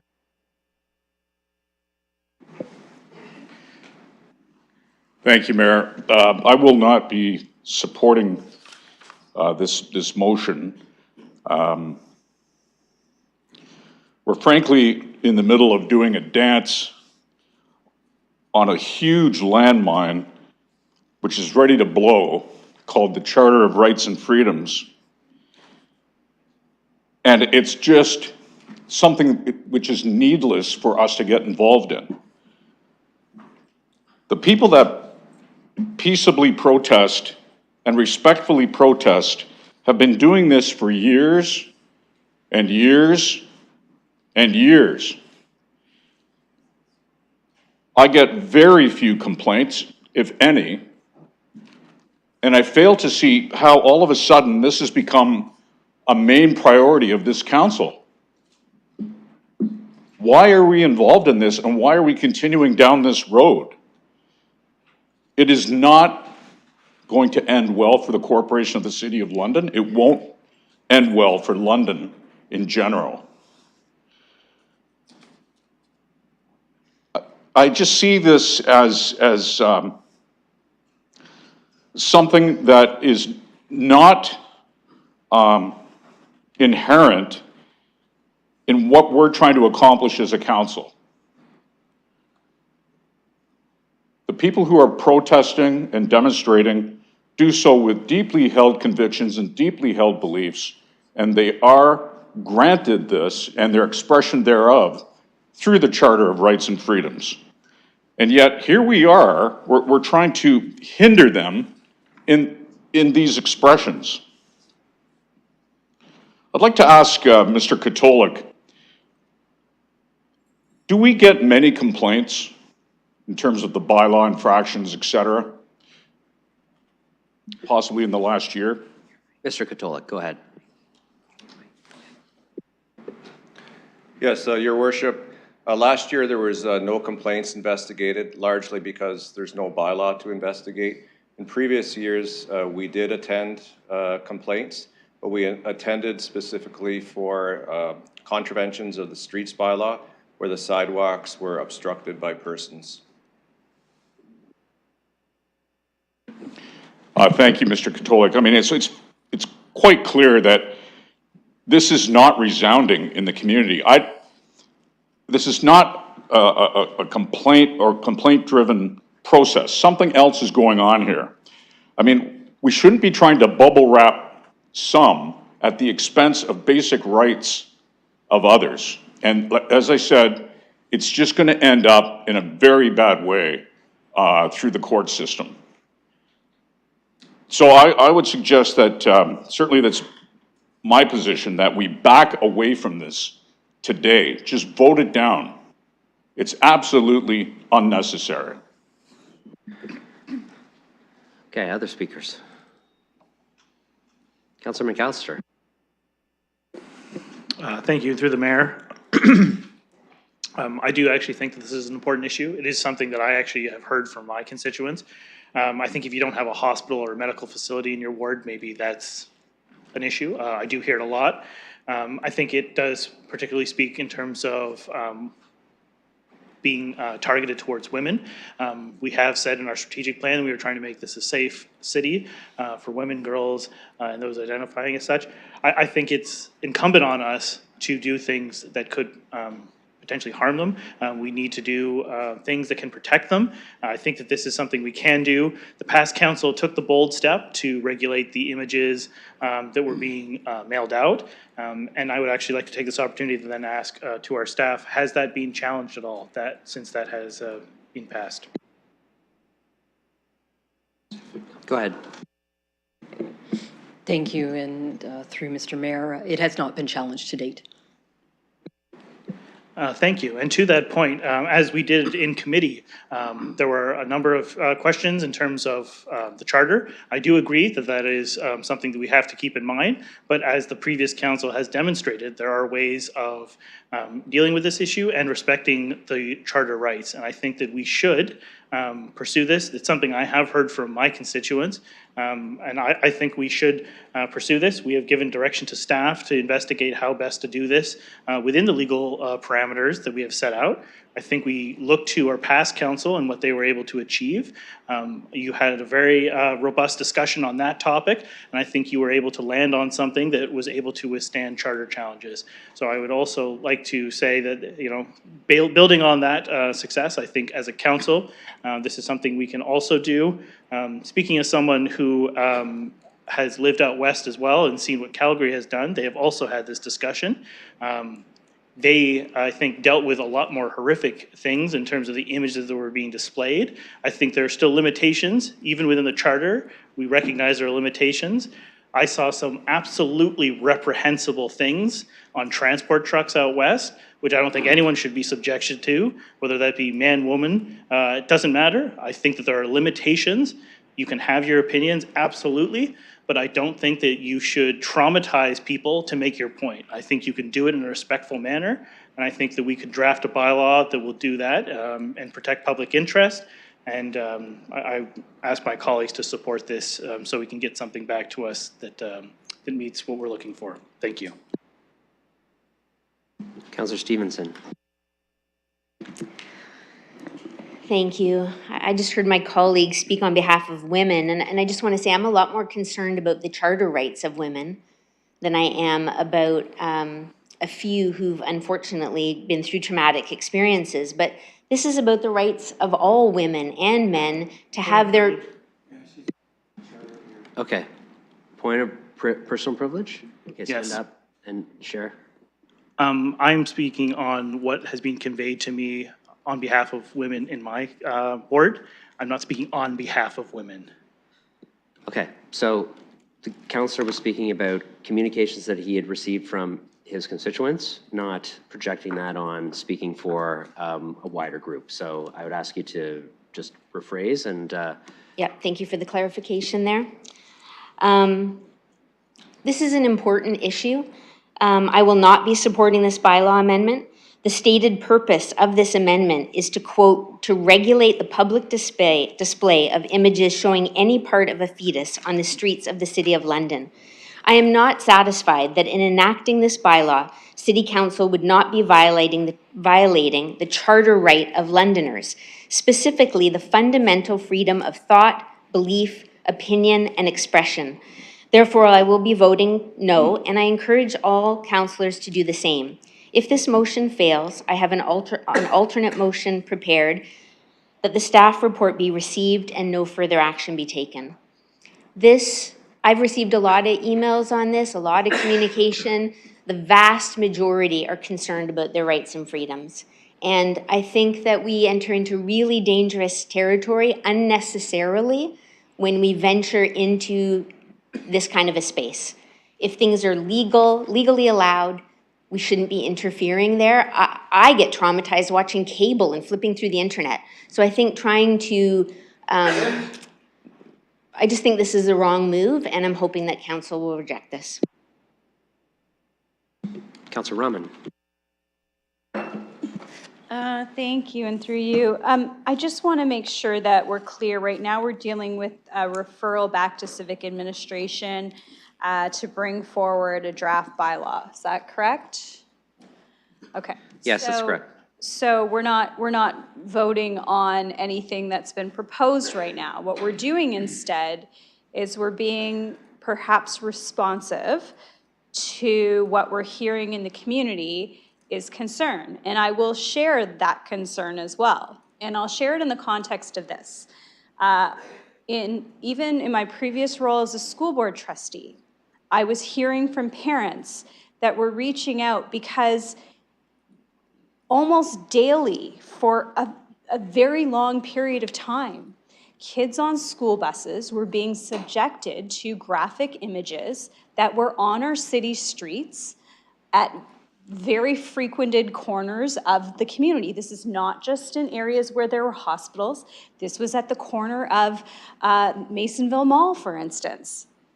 So I will say that this isn't just about, the fact that we're having a conversation about their charter. We're talking about the fact that people brought legitimate concerns and said, hey, council, can you take a look at this? And this is members of council responding and coming back to staff and asking for anything that can be provided that would perhaps address some of the concerns. I think it's okay for us to make those requests, see what comes forward, and from there have further discussion, not shut down conversation about even looking at the possibility of a regulation because we're concerned about potential charter challenges on a bylaw we haven't even seen drafted yet. So I understand the concerns, and legitimately there's no desire from my perspective to limit freedom of expression. In this case, though, I do think we can see what staff brings us and see where there's the opportunity for potentially some address to some of the concerns we're hearing and seeing.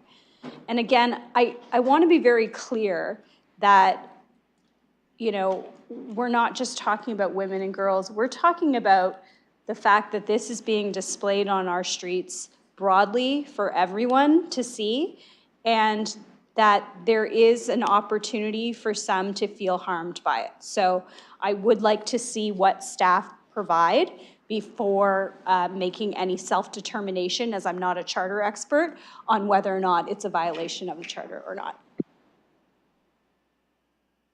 Other speakers? Councillor Trosau.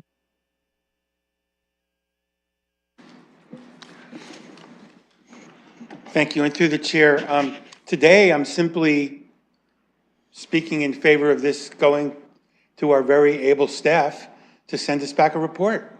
That's all I'm voting on today. I'm not putting legislation on the table today. You don't want to see a staff report? I think we went through a lot of discussion 2 years ago, or was it 3 years ago, when we went through the door-to-door bylaw. And we received the exact same form letters from the exact same groups. Oftentimes, we received multiple copies of it. Oftentimes, the postal code was at the bottom. Oftentimes, they were from Alberta. I mean, which isn't to say that people from Alberta can't weigh in. But it's not like we received, from what I can tell, hundreds of communications from people in London saying, oh, please don't do this. And even if we did, it's still a legitimate question. We went through a lot of very, very careful back and forth on our last bylaw which essentially does something very similar. This is a companion piece for the streets and the sidewalks to what we, I think, very successfully did with the door-to-door delivery. And there hasn't been a challenge. Yet we're hearing the same, exactly the same. It's boilerplate. It's boilerplate. I'm not gonna get into the legal issues here. Now's not the place for it, because what we're asking for is a report from our staff to give us more information about the legal issues. So I'm not gonna get into a long discussion about how Section 2 is not absolute. Oop, I just did, sorry. Anyway, I'm not gonna get into a long discussion about it. I'm just gonna say, we've been through this before. And as to the question of whether or not there's been requests for bylaw enforcement, we don't really have a clear bylaw on this. So I would imagine not. And I think that's what we heard. But I can't say one thing for sure. These images, as they're being utilized, are causing people harm and stress. And in a way that could be rising to the level of warranting legislative action. I hear this a lot in my ward because I have one of the biggest intersections in my ward, Western and Sarnia, to be clear, where this goes on. And I'm constantly receiving, can you do something about this? I am so triggered, I am so stressed. I am so put out by looking at these images, which these are not like little leaflets where it's like, hey, can I give you a leaflet? I want to talk to you about this. This is like a big, it's hard to miss. And it's hard to miss on the sidewalk. And it's hard to miss as a motorist. So please, let's not get too far ahead of ourselves here.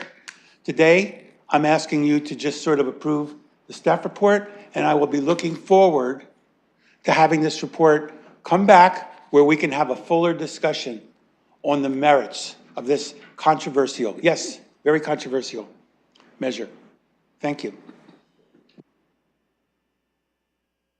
Other speakers? Councilor Pribble. Thank you. Honestly, this is an issue that I always hear from my constituents or from Londoners when it appears on our agenda. Before, I never honestly did that this was an issue, and that's the truth. If I look at what we are sending back to the staff, which already spent time on it, it's restriction of displaying these images, freedom of expression in public spaces. If we go ahead with this, whatever it is, it's going to come back as certain restrictions, potentially not as deep, potentially not as high, but they certainly will be. And I think that this is, again, if I look at what our council should be about is the focus on the municipal issues. I think we have many challenges ahead of us, and we need to be focused on those municipal challenges. This, yes, we can introduce a bylaw. If we do introduce it, it's additional work for our staff, bylaw officers, not just drafting it, but also then making sure that all the citizens are obeying by the bylaws. I really honestly don't think that's our area. They should be focused. As we know, we just finished our multi-year budget. We do have lots of 100% municipal challenges. I don't consider it to be this one. Let's stay focused on the things that we really need to address. Yes, it's a controversial issue, but again, for me, it comes to the freedom of expression, freedom of rights. And if we go this way, potentially down the road, we could have additional requests, and I don't think we should be dealing with those at our level. Some of the images that were sent to the address, I completely understand, which were stated by two of my fellow councillors. Yes, they went to the private residences, uncovered in envelope now. I do understand. We are addressing this public spaces. We live in a free world. and I hope we stay being a free world, certainly within our municipality. Thank you. Deputy Mayor Lewis. Thank you, Your Worship. And I wasn't going to speak to this, but listening to colleagues, I have to weigh in just a little bit.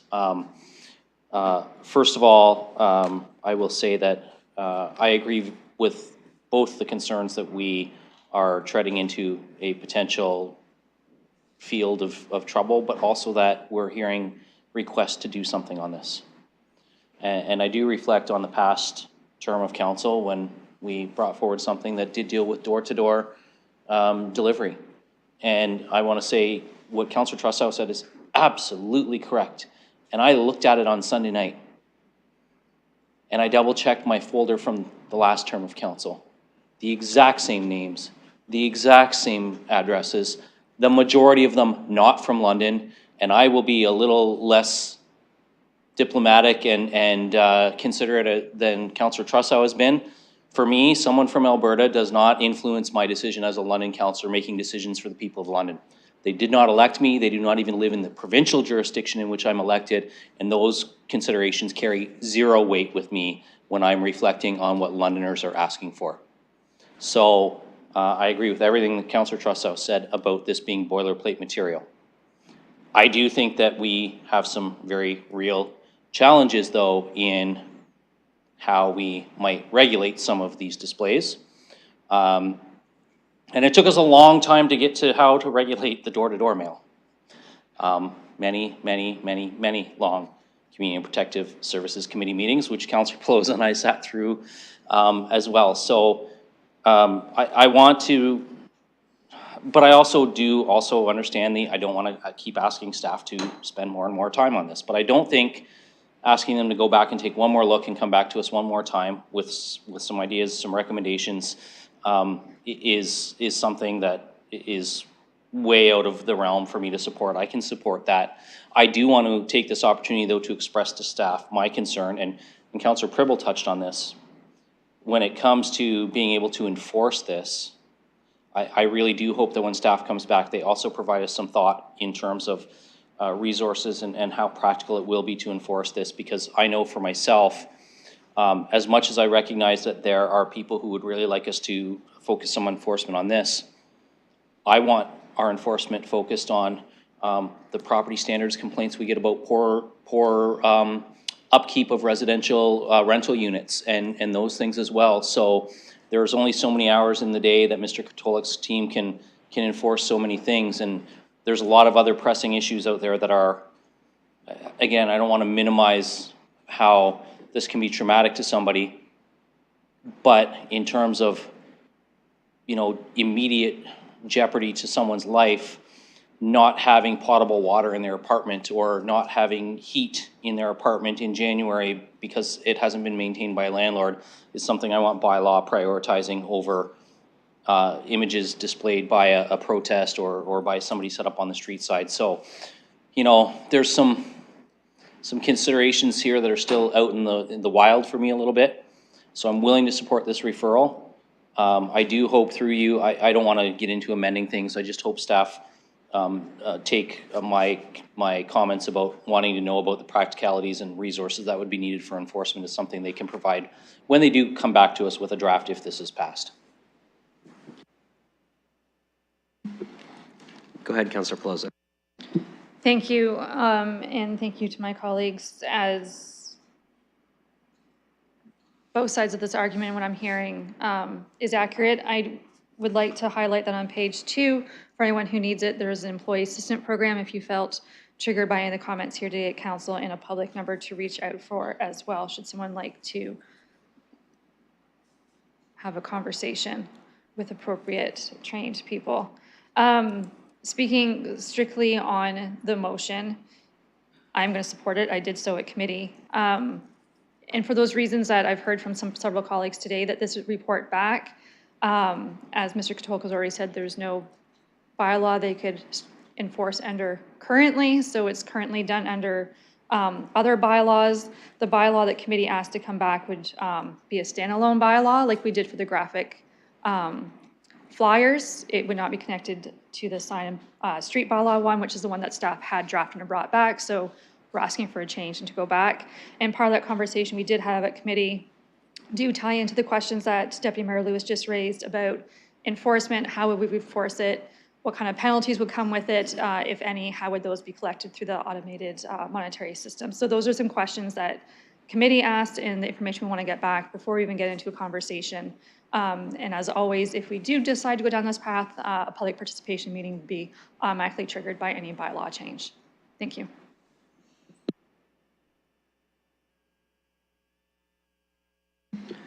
Any other speakers? Okay, seeing none, it's the committee's recommendation on the floor, and we'll open that for voting.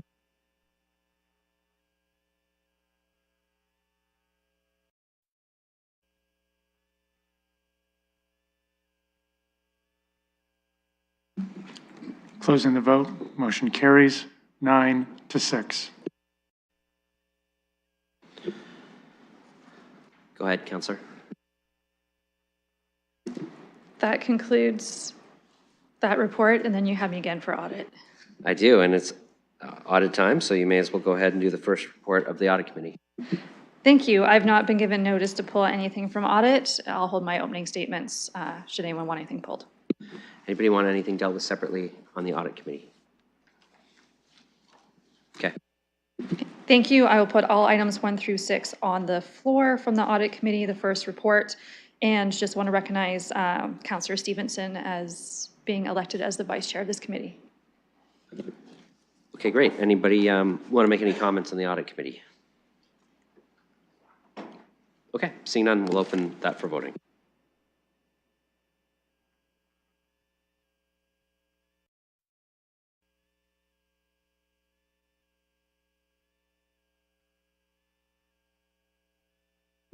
Councillor Trosso.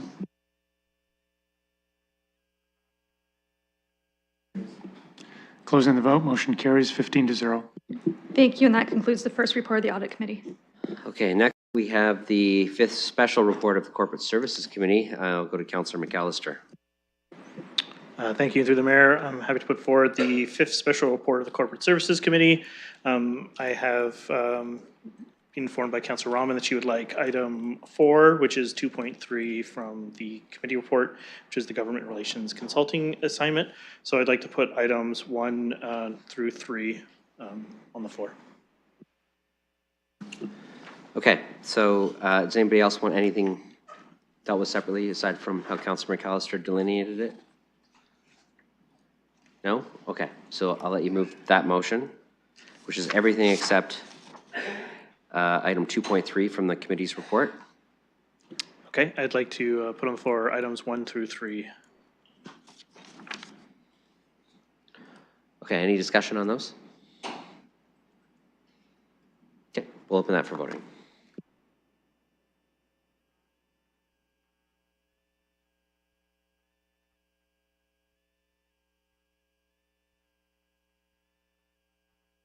Closing the vote, motion carries 15-0. Go ahead, Councillor. Okay, I'll put item 4 on the floor, which is 2.3 from the committee. It's the government relations consulting assignment. Okay, that's on the floor. Any discussion? Okay, seeing none, then we'll open that for voting.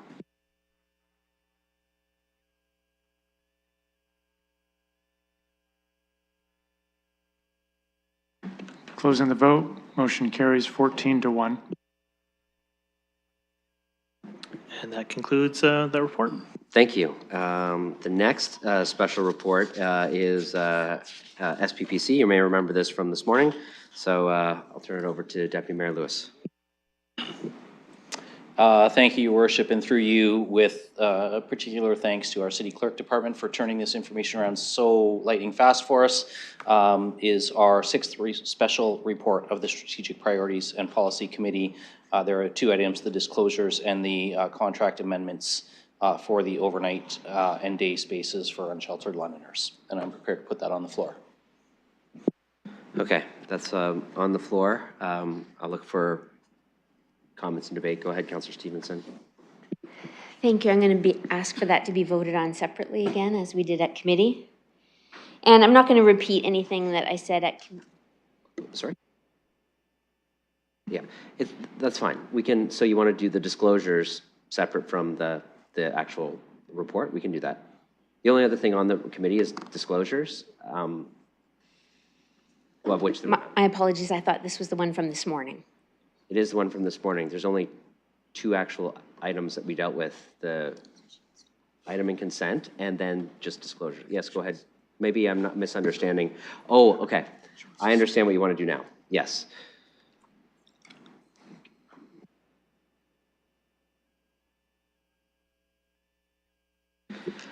Okay, so I'm going to let the deputy mayor pull that apart and present in a way that allows councillors to vote the way they want to vote. Yes, thank you, Your Worship, and thank you for Councillor Stevenson for asking to have that separated. Sorry, I should have anticipated that. So first I'll put item 1 from the 6th report on the floor. That's just the disclosures of pecuniary interest. Then we'll move ahead to item 2.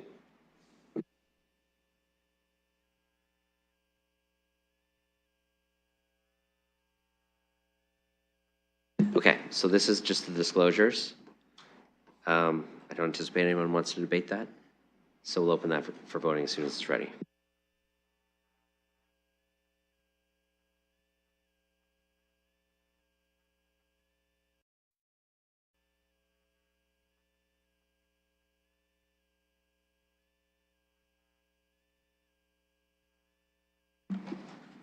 Councillor Plaza, thank you. Closing the vote, motion carries 15-0.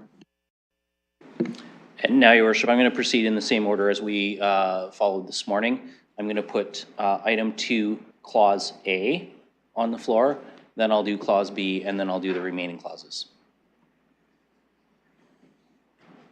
So I will put clause 2A, which is the municipal purchase of service with London Cares, on the floor now. Okay, that's on the floor. I'll look for any discussion on that one. Okay, seeing none, we'll open clause 2.1A for voting.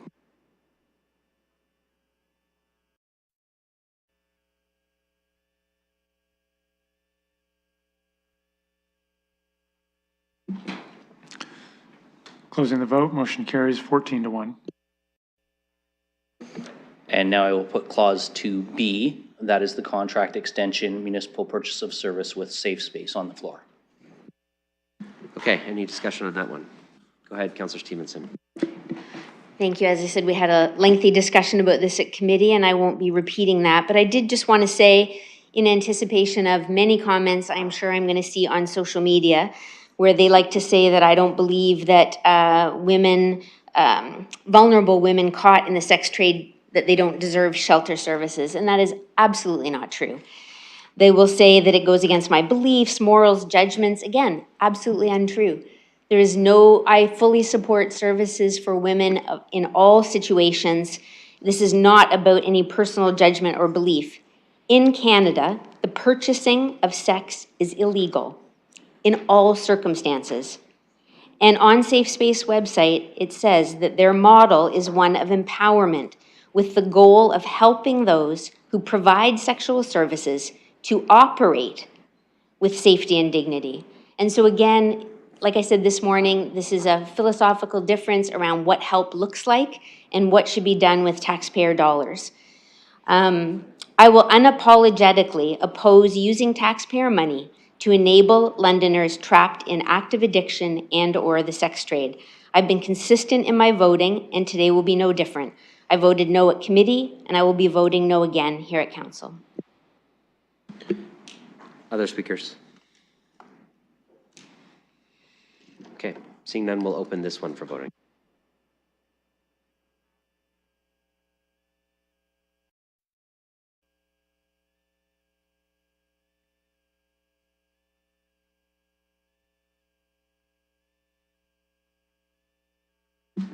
Closing the vote, motion carries 14-1. And now, through you, Your Worship, I will put parts C, D, and the it being noted clause on the floor. Okay, that's on the floor. Any discussion on those? Okay, seeing none, we'll open those for voting.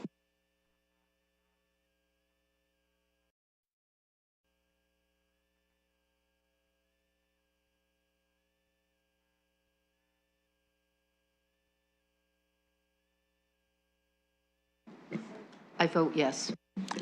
Thank you. Closing the vote, motion carries 15-0. And that concludes the 6th report of the Strategic Priorities and Policy Committee. Okay, that concludes the regular reports, including the special reports. I have an added report, which is the report of council in closed session. Councillor Lehman has agreed to present that report, and he'll present the whole report, and then we'll divide. He'll present the whole report, and then I'll look to other councillors. Okay, thank you. I'm pleased to present the 5th report of council in closed session. 1, property acquisition, 1040 Hamilton Road, former Fairmont Public School. That on the recommendation of the Deputy City Manager, Finance supports, with the concurrence of the Deputy City Manager, Planning and Economic Development, on the advice of the Director of Realty Services with respect to the surplus school site property owned by the Thames Valley District School Board, TVDSB, located at 1040 Hamilton Road, legally described as Part Lot 28, Plan 285, Part Block J, Plan 790, and Part South Half Lot 7. Concession B as in 142904, 210687, 196909, 373063, except 74630, 210856, 142905, ST 77819, 78336 in the City of London, County of Middlesex, being PIN 08121-0023LT. The property is shown on the location map. As Appendix B, the following actions be taken. A, the agreement of purchase and sale as Appendix C, submitted by the Thames Valley District School Board, the vendor, to sell the subject property to the city for the sum of $5,960,000 be accepted, subject to the terms and conditions set out in the agreement. B, the financing for this acquisition be approved as set out in the source of financing report hereto as Appendix A. Number 2, settlement agreement 850-870 Wellington Road, Wellington Gateway Project, that on the recommendation of the Deputy City Manager, Finance supports on the advice of the Director, Realty Services with respect to the property located at 850-870 Wellington Road, further described as Part Lot 25, Concession 2, in the City of London, being part of PIN 08493-0003, as shown on the location map as Appendix B for the purpose of future road improvements to accommodate the Wellington Gateway Project. The following actions be taken.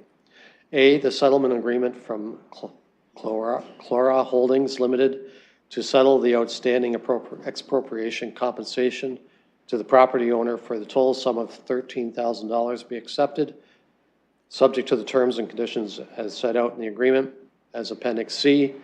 And B, the financing for this acquisition be approved as set out in the source of financing report hereto as Appendix A. The progress was made with respect to items 4.1, 4.4, and 4.5 as noted on the public agenda, 6.1/4/PEC, 6.1/4/CPSC, and 6.1/1/AC. Okay, Councillor Frank.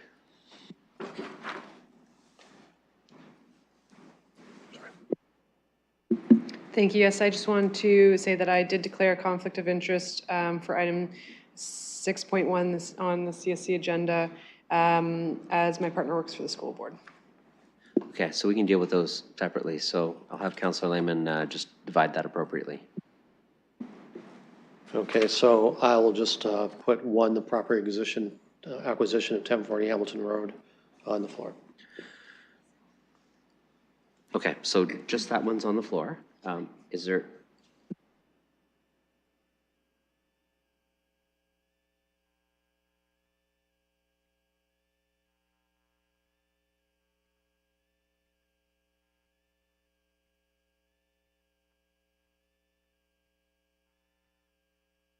Okay, so just the first piece is on the floor. Any discussion on that? Councillor McAllister, go ahead. Thank you, through the mayor. I just want to say thank you. This is obviously a property of great interest to my ward, the former Fairmont Public School. I think it's a great opportunity in terms of potential housing. It's something I hear a lot from my constituents. There's a lot of interest in this, and they really want to see developed into something very productive and meaningful to the area. So I just wanted to say thank you, and I really look forward to seeing what happens to this property in the future. Thank you. Any other speakers? Okay, seeing none, then we'll open this item for voting.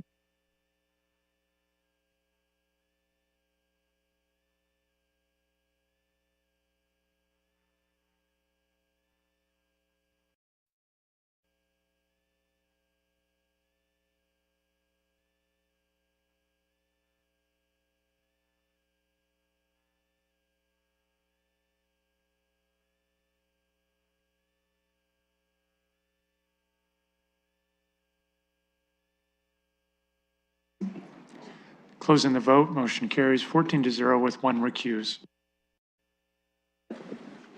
Thank you. I'll put the second item, settlement agreement, 850 to 870 Wellington Road, Wellington Gateway project, as well as the statement that progress was made with respect to the 3 items on the form. Okay, any discussion on this one? Okay, seeing none, we'll open this for voting.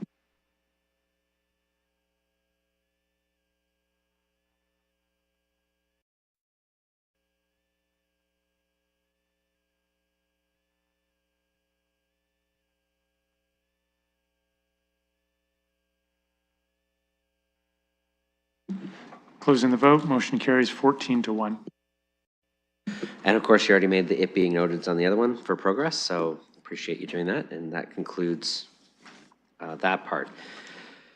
Deferred matters is next. There are none. Inquiries, I don't know if there are any inquiries. See none. Emergent motions, Councillor Lehman. Thank you. I'm asking council to allow a reconsideration regarding number 4 item tax policy expectations for corporate services. And if the chair will allow me, I'll give a brief explanation why. Just give me 1 sec.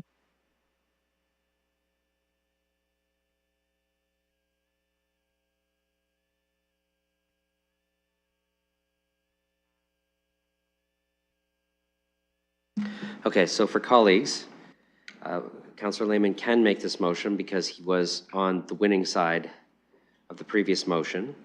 It requires 2/3 of all of council, regardless of whether people are here or not, to be supported. And at your request, yes, you can make a brief, it says provide a brief and concise statement outlining the reasons for proposing such reconsideration. But other than that, there is no debate on the reconsideration piece. So you can proceed with that part, Councillor Lehman, and then I'll proceed to a vote on the reconsideration. Thank you, Chair. And I will brief, I'll elaborate more if we do get a reconsideration. I was on the fence on this one. It was an interesting discussion. Upon reflection during our break, I believe that this would allow more disinformation or confusion to the taxpayer as the whole picture cannot be presented. So I would like to reconsider my vote. So there's no further debate on that. That's the councillor's reasons for asking for reconsideration. What happens is we will vote on the item being reconsidered. It requires 2/3 of council to be reconsidered. Then what happens is that item is immediately back on the floor as it was passed by committee, and we can vote on it again, but I'll give more details for the next step at that time. But right now, reconsideration is the vote that we have to consider. Oh, and I need a seconder for the reconsideration. Sorry. Oh, Councillor Cuddy, go ahead. Okay. Well, you don't go ahead. You don't get to speak. Okay, so we're going to open the vote on reconsideration now. Okay, 1 second.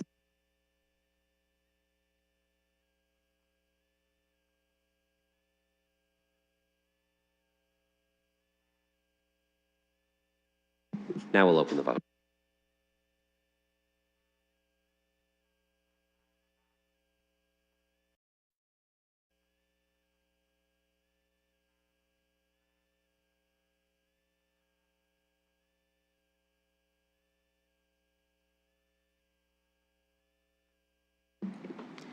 Closing the vote, motion carries 11-4. All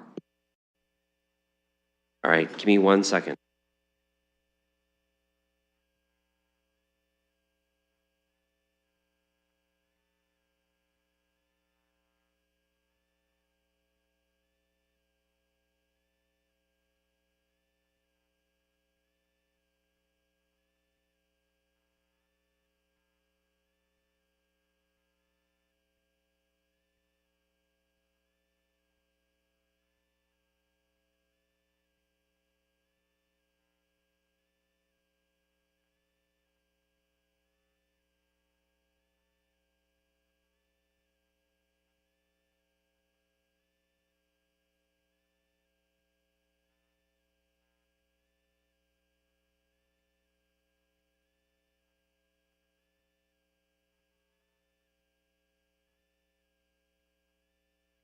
So this will immediately put on the motion that we passed in the exact way that it was. I just want to make sure the original mover and seconder are still good with it kind of coming back on at that point.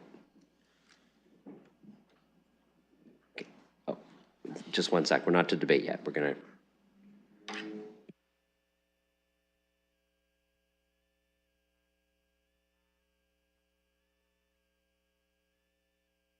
So there's no seconder because it was a committee report. So it was Councillor Cuddy because Councillor McAllister wasn't supportive, if I recall. So Councillor Cuddy, are you willing to present the motion as it was before? So you just have to stand up and it's the exact same motion as before. Okay. Yes, Your Worship. I'm going to have the clerk read out the motion so everybody can get us back.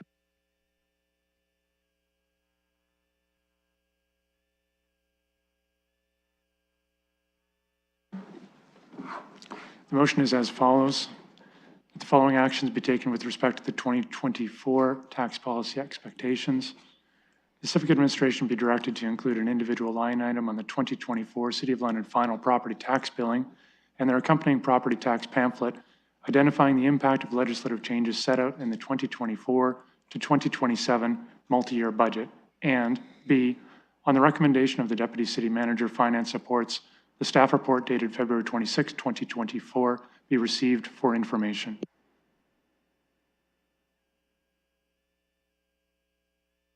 Okay, so basically a reconsideration is a reset of this. So that means it's a clean speakers list. Doesn't matter if you spoke before. I start a new speakers list on this item on the floor. I see Councillor Hopkins with her hand up, and I'll start taking names on this. So go ahead, Councillor Hopkins.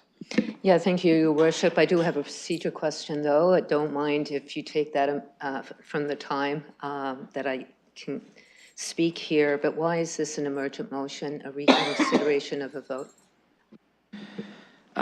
I can tell you that I'll take that as a point of order on the order of the business of council. So reconsideration of the procedure bylaws is a motion to reconsider a decided matter of council in the same meeting in which the original motion was decided shall be introduced at stage 12, emergent motions of the council, unless the chair determines that there was a clear misunderstanding of the question that was put, in which case the motion for reconsideration will be introduced immediately of the original vote. So my understanding is it's not a misunderstanding of the question that was put. It's the councillor thinking about it and changing their mind. So this is the appropriate place for a reconsideration at a council meeting to occur as per the procedure bylaw. Well, that's good to know for future meetings as well. So I will not be changing my vote and supporting the committee's recommendation. Okay, thank you. I have Councillor Lehman next. Thank you. My apologies first to everyone here for taking some extra minutes here at the end of a long meeting. I was on the fence on this one. I was reflecting on the comments made by many. Some wanted to see further detail broken out by our obligations from higher levels of government. But then when I was thinking of it, as much as the emotion wants you to go there, I thought, it would muddy the waters. People wouldn't understand what that line item is. I thought back to some of the comments that's incumbent upon us to explain to our constituents the reasoning behind our decisions made at budget time.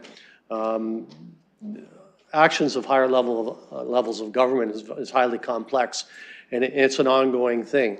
Is it a fixed moment in time? There is one thing, but it could change month to month or year to year. I mean, the comments that the province will make us whole regarding DC charges, that's in flux. There's other things that are in play. To narrow it down to a simple line item, I think would cause more confusion and not achieve the goal, I think, that was intended by including that. Plus, you know, incredible amount of work on staff to go through this for what I now consider would be of questionable benefit. So that's why I will change my vote.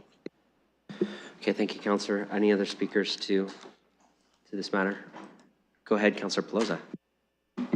Thank you, and respectfully, I can speak to the intention of this motion since I'm the one who made it, and I do believe it speaks to that. My question now, I guess public perception-wise, maybe just more a comment that we have a vote, we go, we have break, we chat, we come back, we change votes. Concerned about how that looks publicly for transparency purposes. Also, my question is, colleagues would, I'm not sure if you're just going to defeat this or if you want it called on separate, that if you just call it separate, it still disposes with the business of council for today and the reports received, and it's a take no action. But it still leaves you that there's nothing coming back to corporate services of anything you ever want to see, that staff has no direction on this tax bill or any future ones of what you want anything to capture. So I'll leave that to you. Obviously, I'm supporting it, but someone will need to decide if they want to vote on it separate or just defeat it and do something else. Because I've done my work. Okay. Yes, Councillor Rahman? Thank you. I just wanted to rise on a point of personal privilege. I don't like the insinuation that there was some sort of discussion that I'm not privy to or aware of that happened that has now been entertained as something that may have influenced the way that we just went about our business. And I'd like that withdrawn. Yes, Councillor. The point of personal privilege is that is, I think your speculation there turns as being received as an accusation, and I think that's probably something you should. I appreciate where the councillor's coming from. I was spoken to at break. Yeah, so it does not pertain to Councillor Rahman. Just I have concerns about how this is going down. I'll retract it if the councillor has taken offense. I did not mean to offend Councillor Rahman, but I'll leave it there. Okay. Other speakers?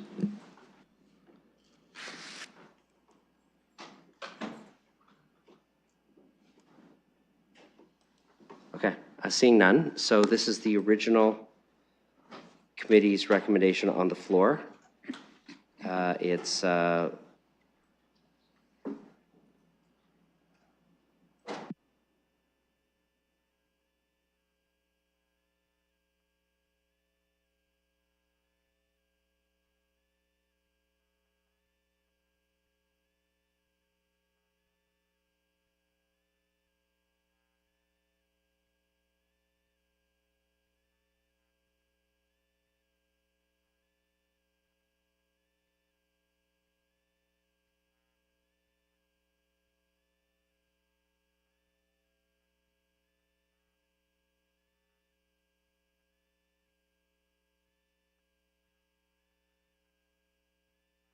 so I'm going to ask, because I'm a member of council, to divide the question, because there's a piece here on receiving the staff report. I don't know how the votes on A is going to go, but I want to make sure we can still receive the staff report that was associated with the tax policy piece, which is kind of important to receive that information. So I'm requesting that it be divided, and so we will divide these votes.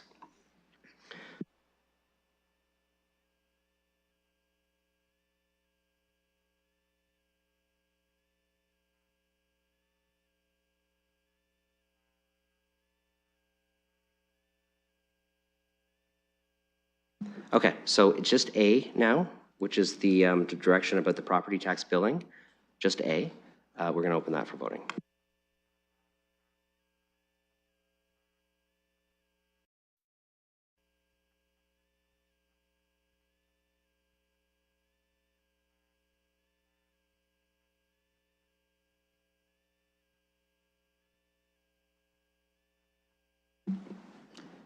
Closing the vote, motion fails 7-8. Okay, and now part B, which is the staff's recommendation report.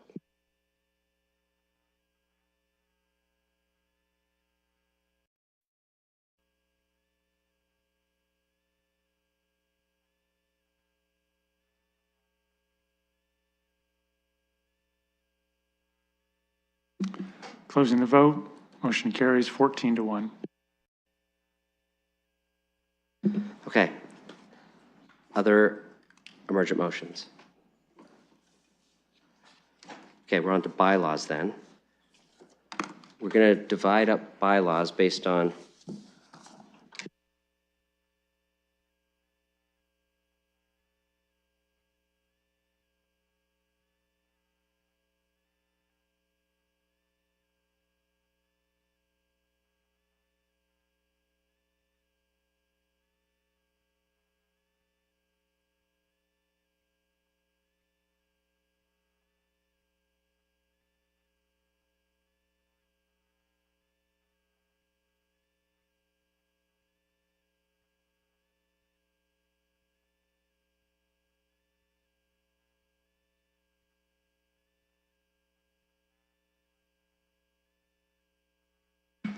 okay, here's how we're going to divide up Bills 74 to 94, excluding 89 to 90. 89 and 90 relate to the Wellington Gateway. After we deal with those ones, we'll deal with 89, 90, and Bill 95, which is the one related to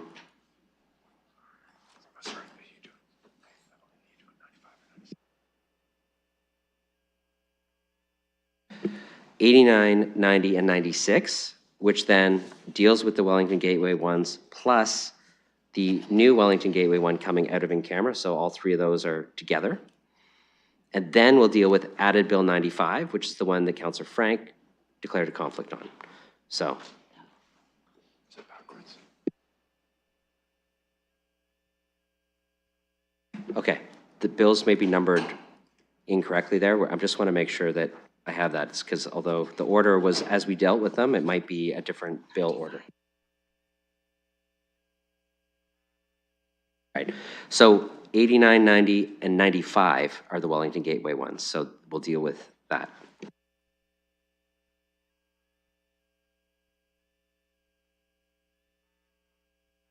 Okay, so that is as I said it. Yeah, okay. Okay, 74 to 90 excluding 89 to 90. A mover for that.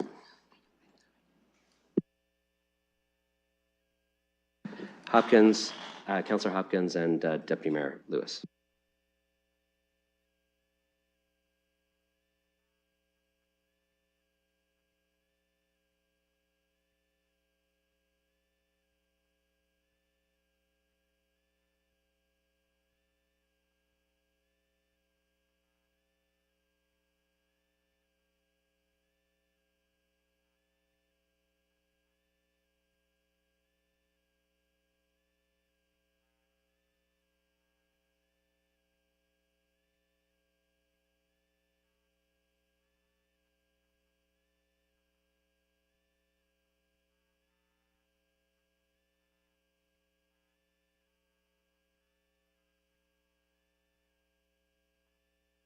Okay, we're going to open that for voting.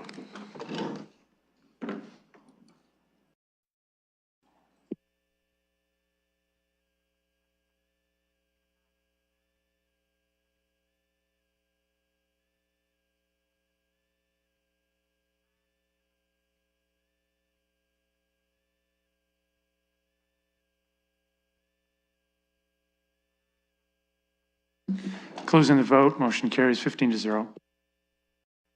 All right, second reading. Mover and seconder. Moved by Councillor Van Meerberg and seconded by Councillor Frank.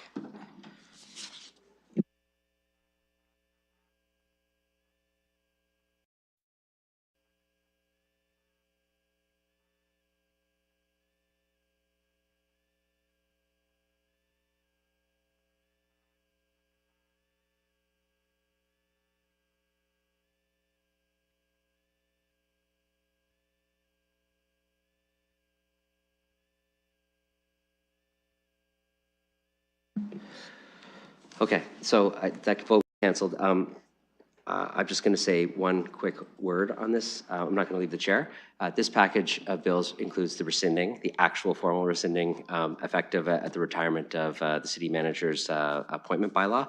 So I know we said some very nice things at the end of the meeting, or at the start of the meeting. Now we're at the end of the meeting. I just wanted to, as we go through this formal motion, just once again thank you for your service to the City of London and all that you've done for this community over your years here. And knowing that you still have a little bit of time left, but this is kind of that moment where we actually make the council decision to let you go. So we'll see. Maybe we'll all vote against it.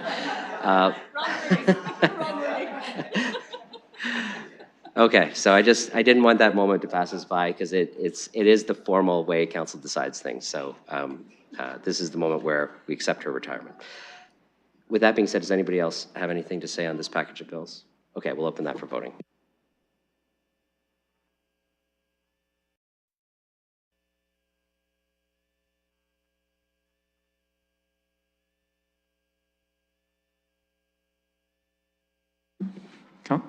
Thank you. Closing the vote. Motion carries 15-0.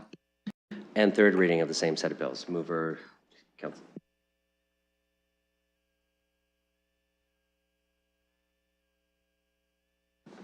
Bill 94 only has 2 readings for today. So now for third reading, it will be everything except Bill 94. Okay? All right. So I'll look for a mover of that. I have Councillor Rahman and Councillor Cuddy.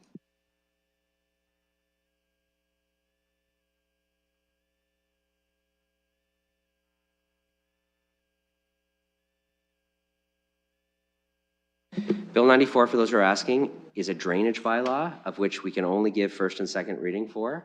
This is very standard in the way that we do these. The drainage bylaws do have 2 readings and then a third reading later. So if everybody's looking like, what did we pull off? This is something that happens from time to time. So very normal, nothing odd there. So I have the mover and a seconder for the same package of bylaws with the exception of 94. There's no debate on third reading, so we'll open that for voting.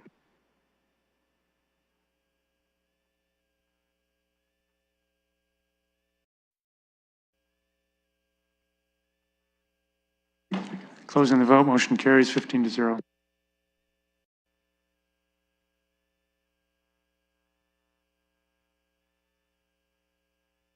Okay, so now we'll do the ones related to the Wellington Gateway, 89, 90, and 95. I'll look for a mover of those.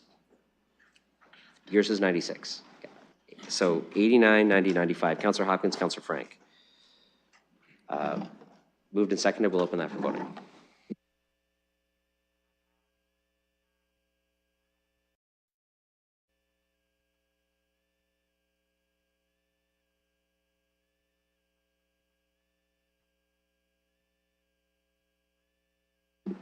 Closing the vote. Motion carries 13-2. Second reading. Moved by Councillor Lehman, seconded by Councillor Ferreira. Any debate? Okay, seeing none, we'll open that for voting.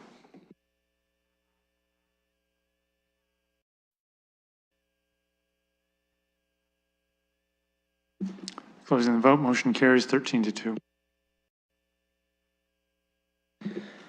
Okay, third and final reading of those sets of bills. Moved by Councillor Cuddy, seconded by Councillor Frank. All those, sorry, we'll open that for voting.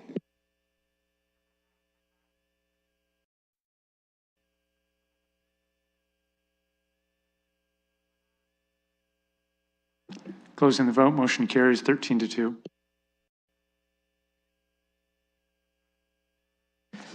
Okay, and now the final one that we have is Bill 96, which is the one that Councillor Frank declared a conflict on. So I'll look for a mover and a seconder for Bill 96. Thank you, Councillor McAllister, seconded by Councillor Cuddy. We'll open that for voting.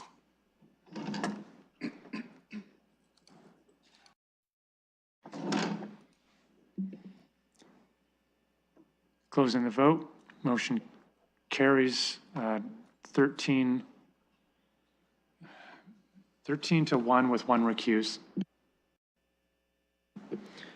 Okay, second reading of that. Councillor McAllister, seconded by Deputy Mayor Lewis. Any debate or discussion on second reading? Okay, seeing none, we'll open that for voting.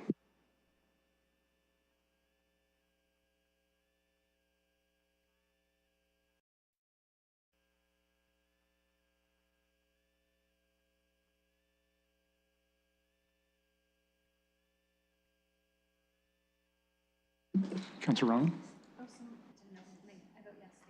Thank you. Closing the vote. Motion carries 13 to 1 with 1 recuse. And final vote on this item, moved by Councillor Ferreira, seconded by Councillor Cuddy. We'll open that for voting.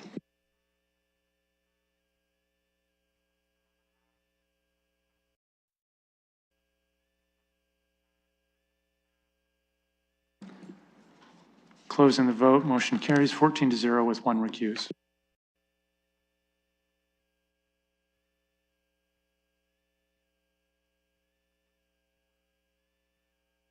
Okay, that concludes the bylaws, which means there's just a motion for adjournment. Moved by Councillor Van Meerbergen, seconded by Councillor Frank. We'll do this by hand. All those in favor of adjournment? That motion carries. All right, thank you. We are adjourned.